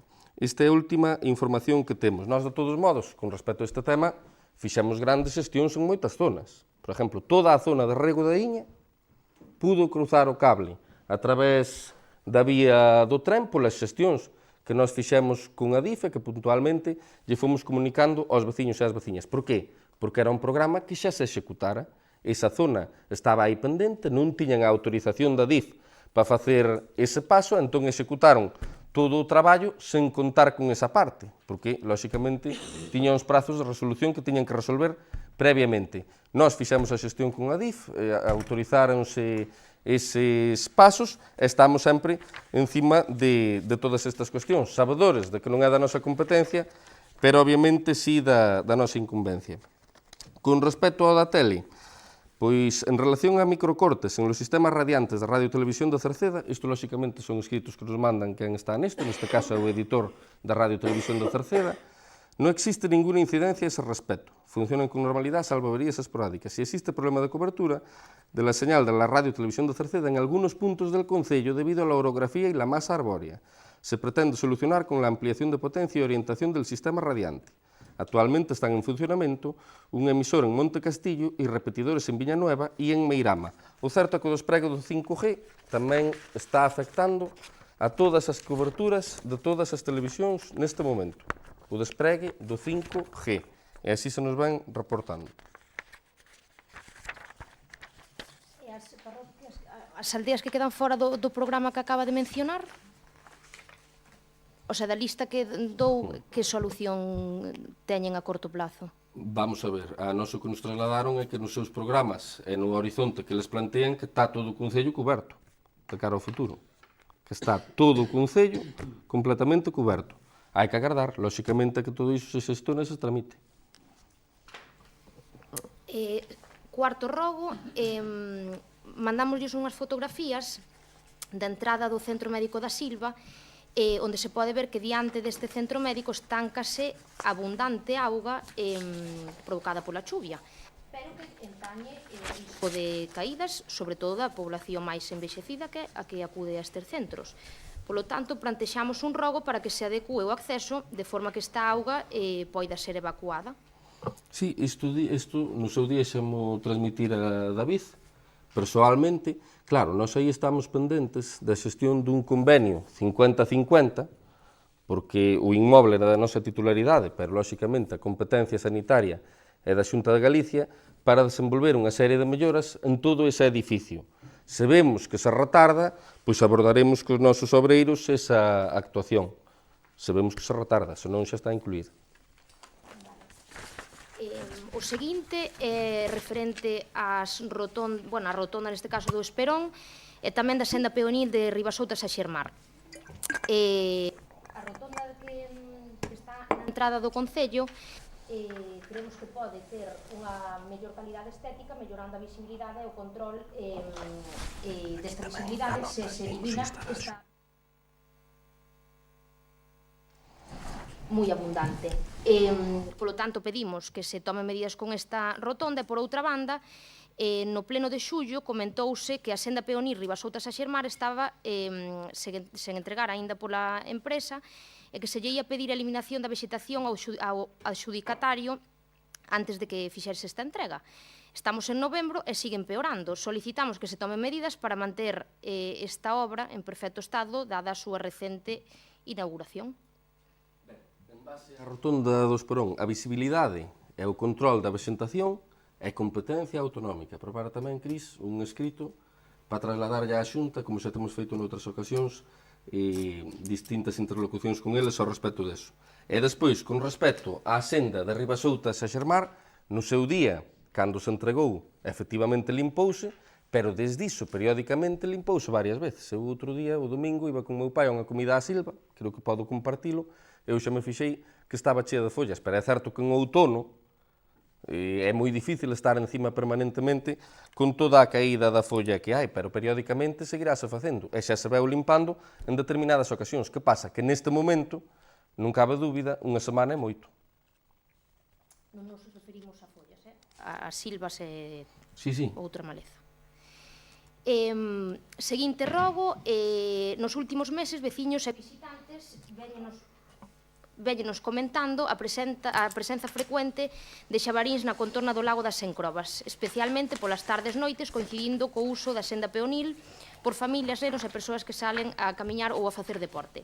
A proximidade destes animais salvaxes ás zonas de paseo, así como aos accesos de vehículos e aparcadoiros, pode supoñer un risco de accidentes tanto para os viadantes como para o tráfico, ademais de xerar situacións de medo e inseguridade. Plantexamos un rogo para que o Concello realice, en coordinación cos servizos de medio ambiente e demais administracións competentes, un estudo da situación e poñer en marcha medidas de prevención, así como mellorar a sinalización facendo advertencias, avaliar a necesidade de algún tipo de valados en algúns tramos, campañas informativas para a veciñanza, e se procede a actuacións de control da fauna que garantan a seguridade das persoas usuarias deste precioso lago das Encrobas. Ben, a verdade, entre tantos papéis que traio, ao mellor teño que coller a moda de traer tamén un ordenador portátil, porque tiña, dende técnico de medio ambiente, un escrito ao respecto desto, pero, bueno, voulle responder máis ou menos nas mismas, digamos que coordenadas.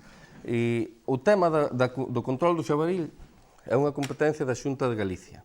Vale, unha vez máis, transmitimos unha instancia tamén, Cris, toma nota, á Xunta de Galicia ao respecto do control do xabaril. Evidentemente que non nos manden unha xaula.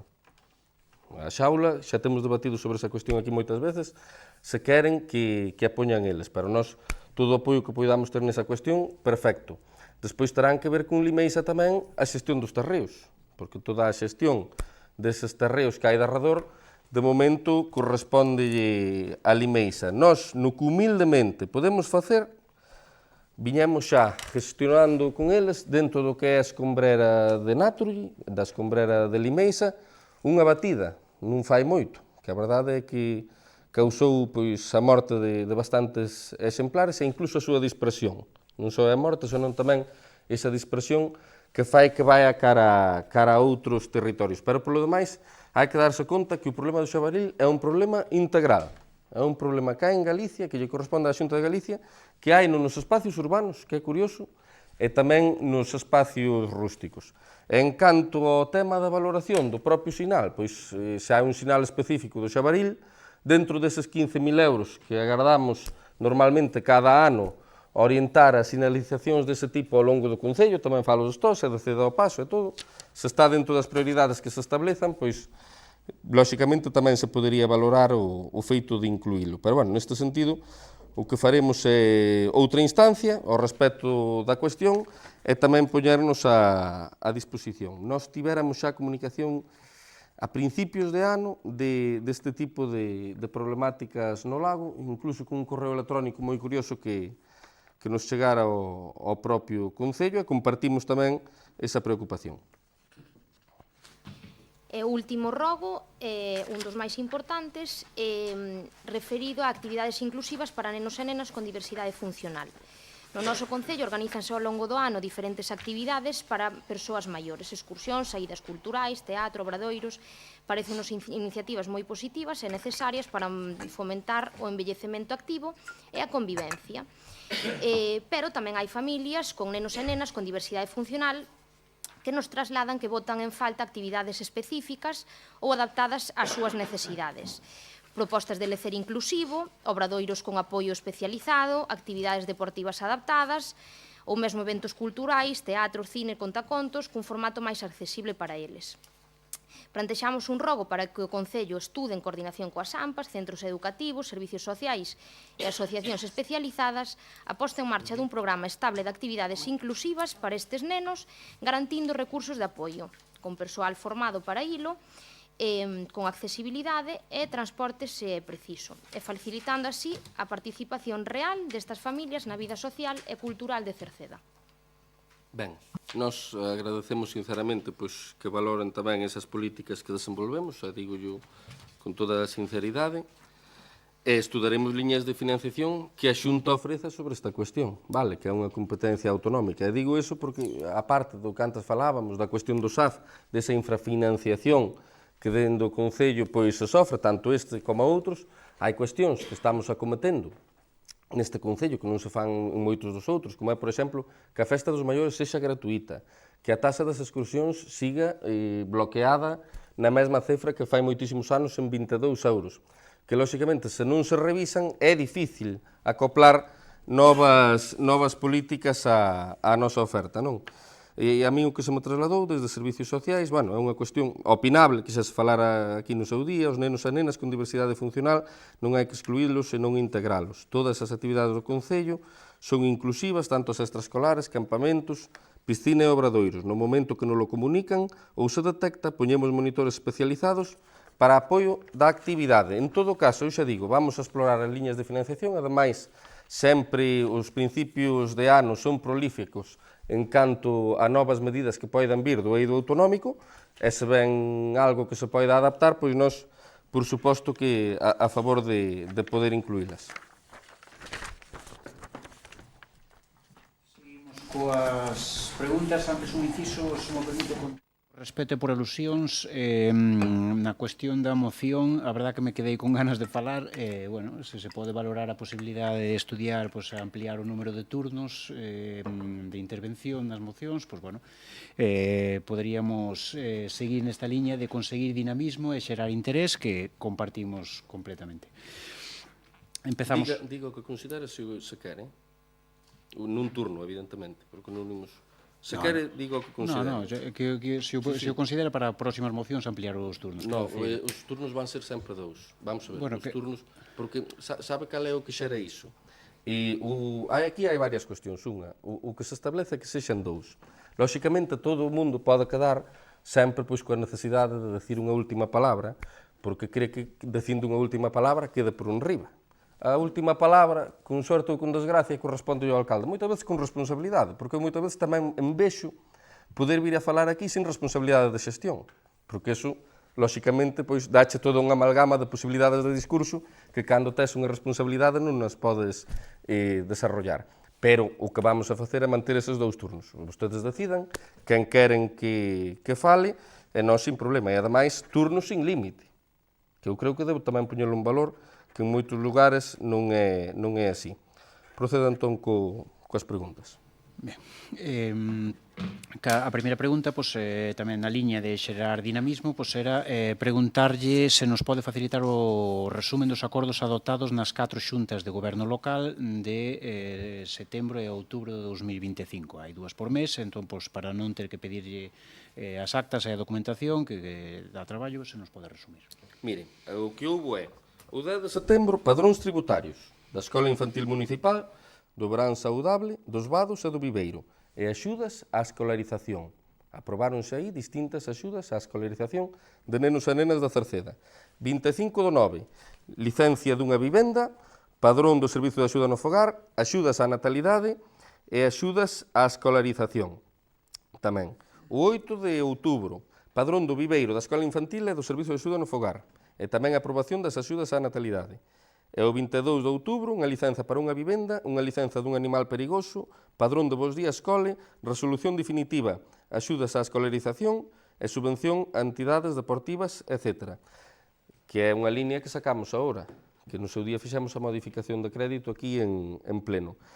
Hai temas tamén que moitas veces por urxencia ou por unha relevancia moi específica informo aos meus concelleiros, obviamente, pero que se aproban por decreto, que se están sacando da Xunta de Goberno e se aproban por decreto. Un caso claro, que sería exemplificador nese sentido, pois a licencia da planta téxtil de Sogama, por exemplo, que depende dunha subvención e ten que estar executada antes de mediados do ano 2026. Ese sería un exemplo clásico de cuestións que tratamos de evitar que vayan á Xunta de Goberno. Moi ben. A segunda pregunta, traballos recurrentes en forma de contrato menor. Isto xa vai na liña do comentado xa na conta xeral. Segue habendo traballos que se fan con unha periodicidade anual, como son os escarificados dos campos de fútbol, que se realizan con contrato menor. Poñemos aquí un exemplo. O mesmo ocorre co control anual da lexionela. Cando se fai un control anual con periodicidade que se pode planificar, a lei de contratos pide contrato maior. Hai algunha previsión de que se planifiquen estas actuacións en contratos maiores e avanzar no cumprimento da lei de contratos? Non, hai moitas situacións peores que esta. Non hai persoal nin disponibilidade horaria para que nós podamos sacar un contrato en aberto para abordar unha cuestión como ven sendo o da lexionela. Desde logo, quen coñece a xestión da administración ten absolutamente claro. Pero, en todo caso, máis graves serán aquelas facturas que carecen de contrato. Quero dicir, aquí hai un procedimento. Sí, totalmente de acordo. A pregunta 3, a adxudicación de obra do campo de fútbol de Rodís, xa falamos desto no pleno anterior. Comentamos que había, por exemplo, unha partida do certificado FIFA para un campo que non cumpre as dimensións exixidas. O señor alcalde contestou que debe ser un erro do proxecto. Resolveuse ese erro do proxecto? Se é que sí, como se resolveu? Vamos a ver, a mí faime gracia que dun campo do que nunca viñeron a preguntar nada, en rogos e preguntas, agora se nos fale dun erro no certificado FIFA. E eu que dixen no pleno é que se había ese erro, se o había, se corrixiría, modestamente e humildemente, porque aquí ninguén sabe todo, e ademais é unha cuestión que é allea a nós, porque ao final é un proxecto que ven redactado por unha propia empresa. A nós o que nos transmiten é que non o había. Ahora, se tuvera que facer unha modificación do proxecto para volver a enredarnos nos tediosos trámites antes de poder empezar con esa obra do campo de fútbol do Rodís, cando sabemos que independentemente do certificado FIFA se homologaría igual, tamén lle digo que non a íbamos a modificar. Ainda que houbera tal erro, non íbamos a facer esa modificación porque non hai unha normativa que o exixa e íbanos a empuxar o que nos está dicindo a un enredo na execución da obra que para nada é favorable. Agora, tamén lles digo, o certificado FIFA vai valer seguramente durante un ano. Non se está pedindo en ninguna das instalacións que temos, nin aquí, nin de arredor, seguramente tamén cando caduque ese ano quede fora. Se por min fora, xa non constaba no propio proxecto. Esa sería a solución. Relación de facturas con compromisos indebidamente adquiridos. Aparece a relación de facturas do 2025-8, compromisos indebidamente adquiridos. Queríamos preguntar cales foron eses gastos indebidamente adquiridos e cal foi a causa de non adquirilos correctamente. Vamos a ver, estamos falando dun contexto de facturas aproximado de 516.000 euros, nos cales debidamente adquiridos foron en torno a 313.000. Na maioría dos casos son pequenos traballos que tiñan crédito, pero que tiñan, neste caso, a ausencia de contrato. Volvo ao mesmo, reparos, hainos en todos os lugares, é unha cuestión en certa medida normalizada. O listado que teño aquí, pois é moi longo, eu se quero despois facilito-llo, pero eu agora podo citar algunhas. Redaccións de proxectos, convenio da Cámara de Comercio, enganches para contenedores, estancia, manutención e custodia dos cans, que aí temos un convenio con Servigal, non é algo obxecto dun contrato, prensas e revista do Centro da Terceira Edad, telefónica, recollida mensual de residuos voluminosos, por exemplo, no Xalo, que aí tratamos de empurrar a empresa a facer máis recollida porque así se nos ten solicitado por parte dos veciños, xestión do ximnasio municipal, porque había desas que temos falado de Bolina, tamén moitas que estaban aí incluídas, actuación da Feira das Nenas, de Folca Ruada, pan preñado da Feira das Nenas, colocación de estanterías nas aulas do CPI o Cruce, festa dos maiores, desplazamiento en autobús adaptado, formigón, monitor e reparación de monitor de equipos informáticos, mantemento dos ascensores, comida da terceira idade, limpador e detergente en polvo, suavizante, lavadora 5 litros, biocristal 5 litros, lexía todo uso, reparación de camión de obras. Bueno, eu facilito-lles o tema e vostedes xo... Eu, lóxicamente, non vou a torturar a ninguén lendo todo isto. Facilito-lles sin ningún tipo de problema. Sí, perfecto, porque 516.000 euros sin contrato, que sea algo normalizado, pues bueno, vale. Seguinte pregunta. A depuradora de Meirama. Vemos decreto en 2025, adquisición de finca con una superficie de 437 metros cuadrados situada en la parroquia de Meirama para construcción de una estación depuradora de aguas residuais. Esta obra forma parte do POS 2023, onde é necesario presentar un certificado do Concello de dispoñer dos terreos necesarios. Sorprende un pouco a necesidade de que a obra empezada, e incluso falamos dela antes, pois a mediados de 2025 ter que comprar esta parcela. Entón, pois queríamos preguntar cal é a necesidade de adquisición dun terreno cunha obra incluída no POS, canto costou o terreno adquirido e como se negociou. Mire, sobre a relación de facturas que dixo antes, porque rebatiu sobre esa cuestión, 516.000 euros era o total, con contrato ou sin contrato, 300 e pico mil as que están ben contratadas e despois estaban as outras, que serán 200.000 aproximadamente, pero tampouco estamos falando de contrato ou non contrato categórico, é o que antes decía, unha factura pode ir reparada porque teña unha pequena cuestión, con que non estea xa cinguida á perfección. Iso, lóxicamente, acarrea un reparo. Ben, con respecto á depuradora de Meirama, que é unha obra que neste momento está en execución, había un acordo previo que se materializou para ese espacio onde vai a depuradora de Meirama. Finalmente a compra fixose agora, pero ese acordo xa estaba firmado previamente. A cifra foron 1.344,43 euros para o terreo onde se vai ubicar a depuradora de Meirama.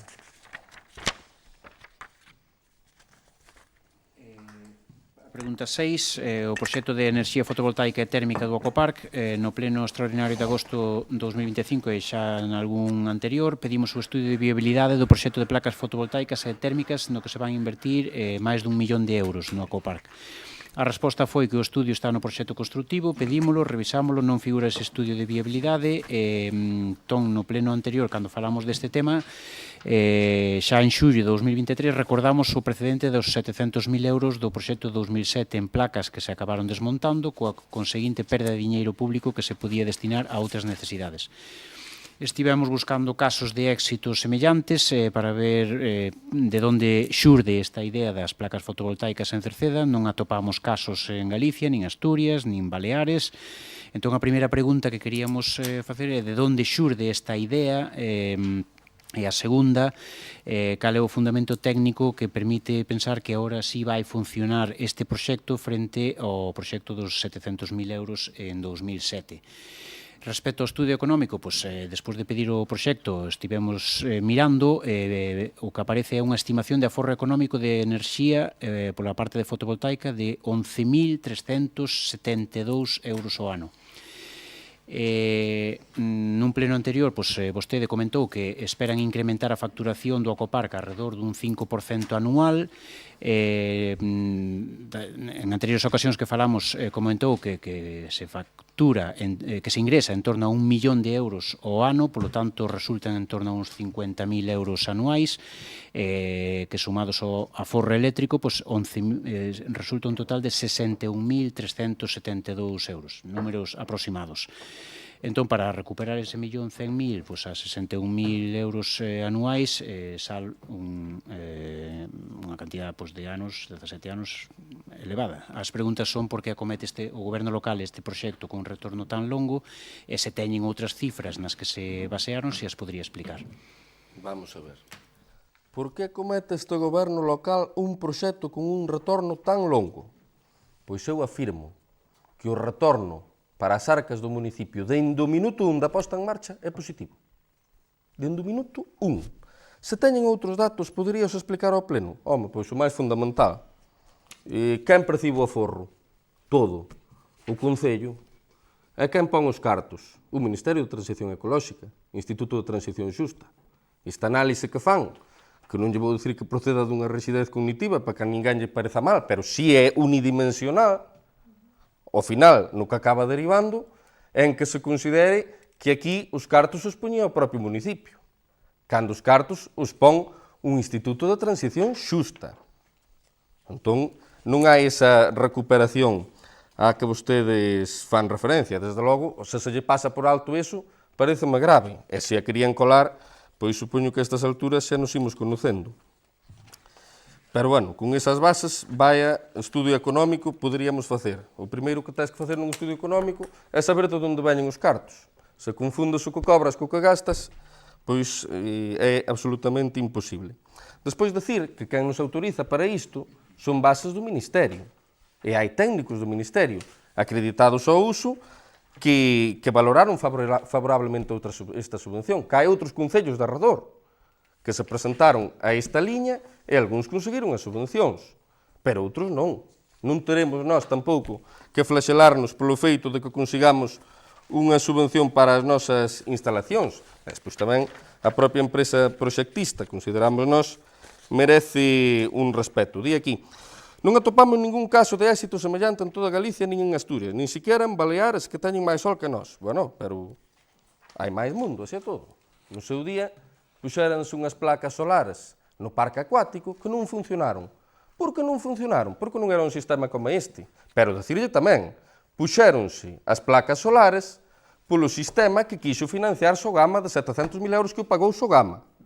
Pagounos Sogama naquel momento, e xa llo explicamos nese pleno de xullo de 2023 ao que fan referencia. Eu era un neno, non era nin adulto, probablemente cando iso se instalou ali.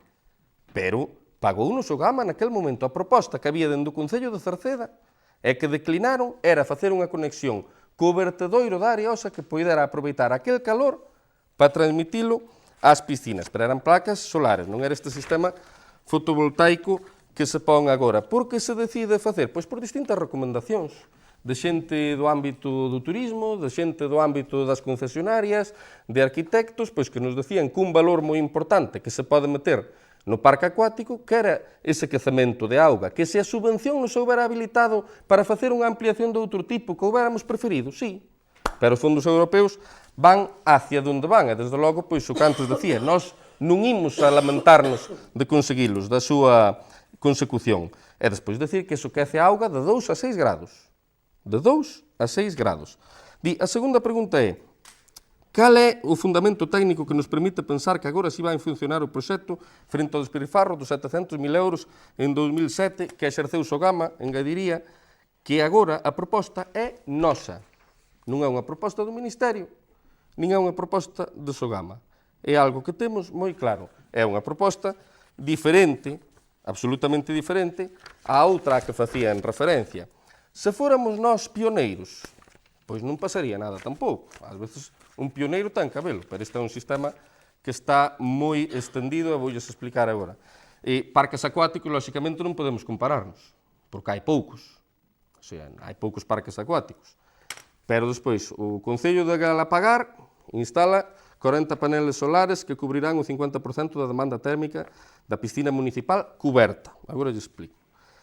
É certo que é unha piscina climatizada cuberta. O Concello de Huelva, placas solares térmicas para calentar a auga no vaso da piscina e da fotovoltaica.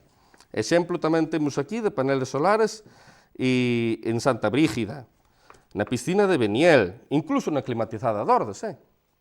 Se instalaron placas solares para aquecer a auga. E o proceso é o mismo. É calentar auga da piscina.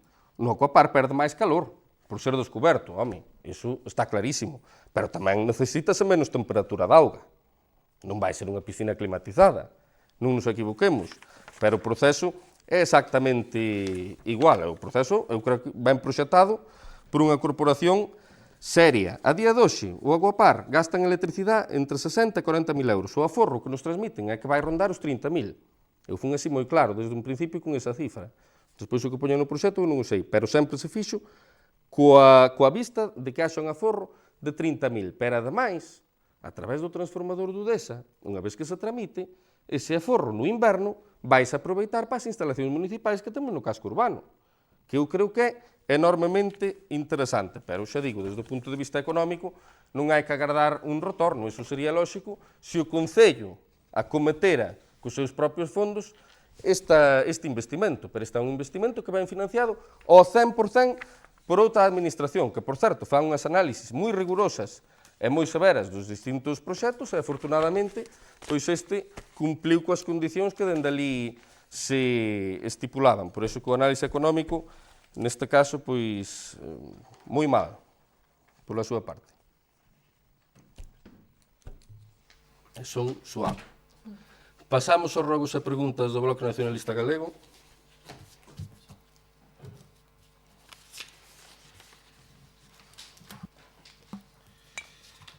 Quen autorizou ou permitiu a intervención no camiño público do Rodís onde existen pontellas do século XVIII, muros de pedra seca e un creceiro do ano 34 catalogado? Existía informe técnico municipal previo á intervención?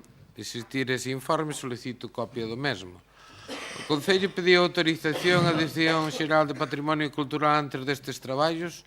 Quen supervisou a actuación no terreo? Existe algún informe municipal que avalíe os danos causados no patrimonio? O Seprona estivo na zona. Pregunto se presentou denuncias, se abriu dilixencias ou se requeriu documentación ao Concello. A pista discorre polo dominio de Policía do Río. O Concello pediu ou recibiu autorización de Augas de Galicia? Como ben saben moitos e moitas, é un camiño contiguo ao campo de fútbol do Rodís, que era un campo de fútbol que se contratou, trouxose no seu día o proxecto aquí a pleno e que ten todas as autorizacións pertinentes. Recordo de patrimonio, non sei se tiña algunha máis, pero ten todas as autorizacións pertinentes. Ali fais un desmonte da terra. Esa terra, pois, lóxicamente, hai que derivala a un xestor autorizado ou ben empregala. E o que se fixo ali é unha labor de mantemento con esa terra preexistente. Despois, non hai recursos patrimoniais no Plan Básico Autonómico. Iso xa tiñamos nós consultado coa Dirección Xeral de Patrimonio. Non hai recursos patrimoniais no Plan Básico Autonómico. Pode haber recursos de interese que, en base ao seu criterio, moitos dos que estamos aquí podamos valorar. Pero un traballo de mantemento non precisa autorización. A autorización é para traballos de investimento, para obras novas, non para un traballo de mantemento. Segue mantendo o firme da terra, se hai que facer a futuro sustitución de especies arbóreas, pois nós estamos, desde logo, determinados a facelo. Non houbo danos no patrimonio. O patrimonio de selo está máis visible e o camiño está en mellor situación. O Seprona requeriu documentación e contestóuselle e ali hai pedido unha autorización a Augas de Galicia. E está concedida. Pero esa autorización, de todos modos, é para un modelo de obra maior de cara ao futuro e de cara a que mellore esas conexións dende a zona que ven do Carballo Gordo á zona do campo de fútbol do Rodís.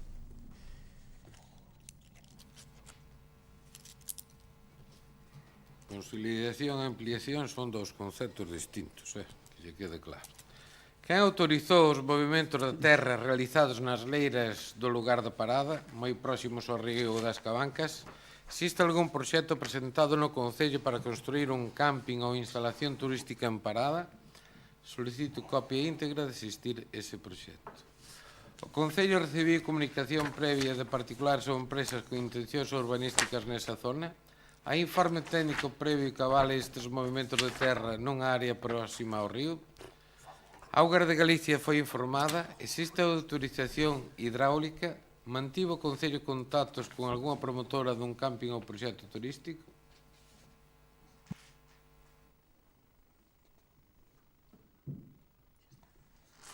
Quen autorizou os movimentos de terra realizados nas leiras do lugar de parada moi próximas ao río das Cabancas? Pódolle dicir que nós non.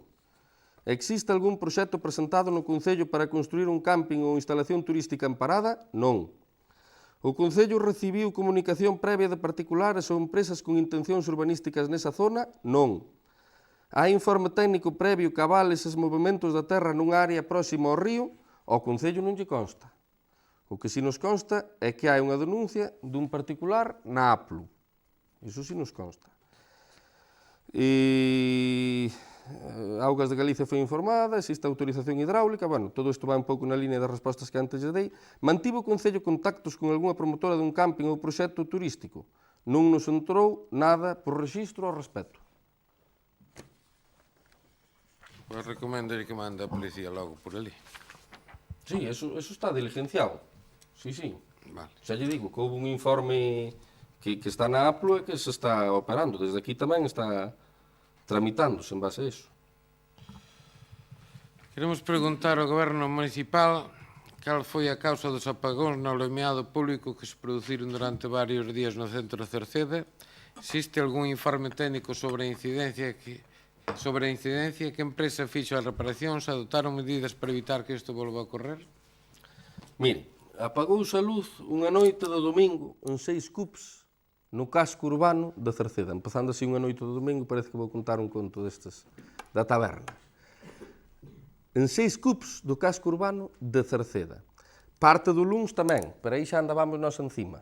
Entón, ás 8:30, recuperouse a luz nesas cups. Gas and Power traspapelou a xestión do alumeado do Concello e puxo a nome dun cidadán de Cidade Real que tiña débedas coa propia empresa. Non é broma, non é o Día dos Inocentes, nin estamos no Entroido. É a realidade do que pasou. Eu puxo un grito no ceo, é algo absolutamente denunciable, porque o tema do alumeado é un recurso fundamental, elemental, é denunciable dende o minuto 1, que che corten polos seus erros de tramitación. Nós tratamos de levar o tema mansamente, e o luns ás 8:30 estaba resolto. Noutra zona do Concello houve un amago días despois. Un amago, porque apareciu o técnico, pero alguén o viu.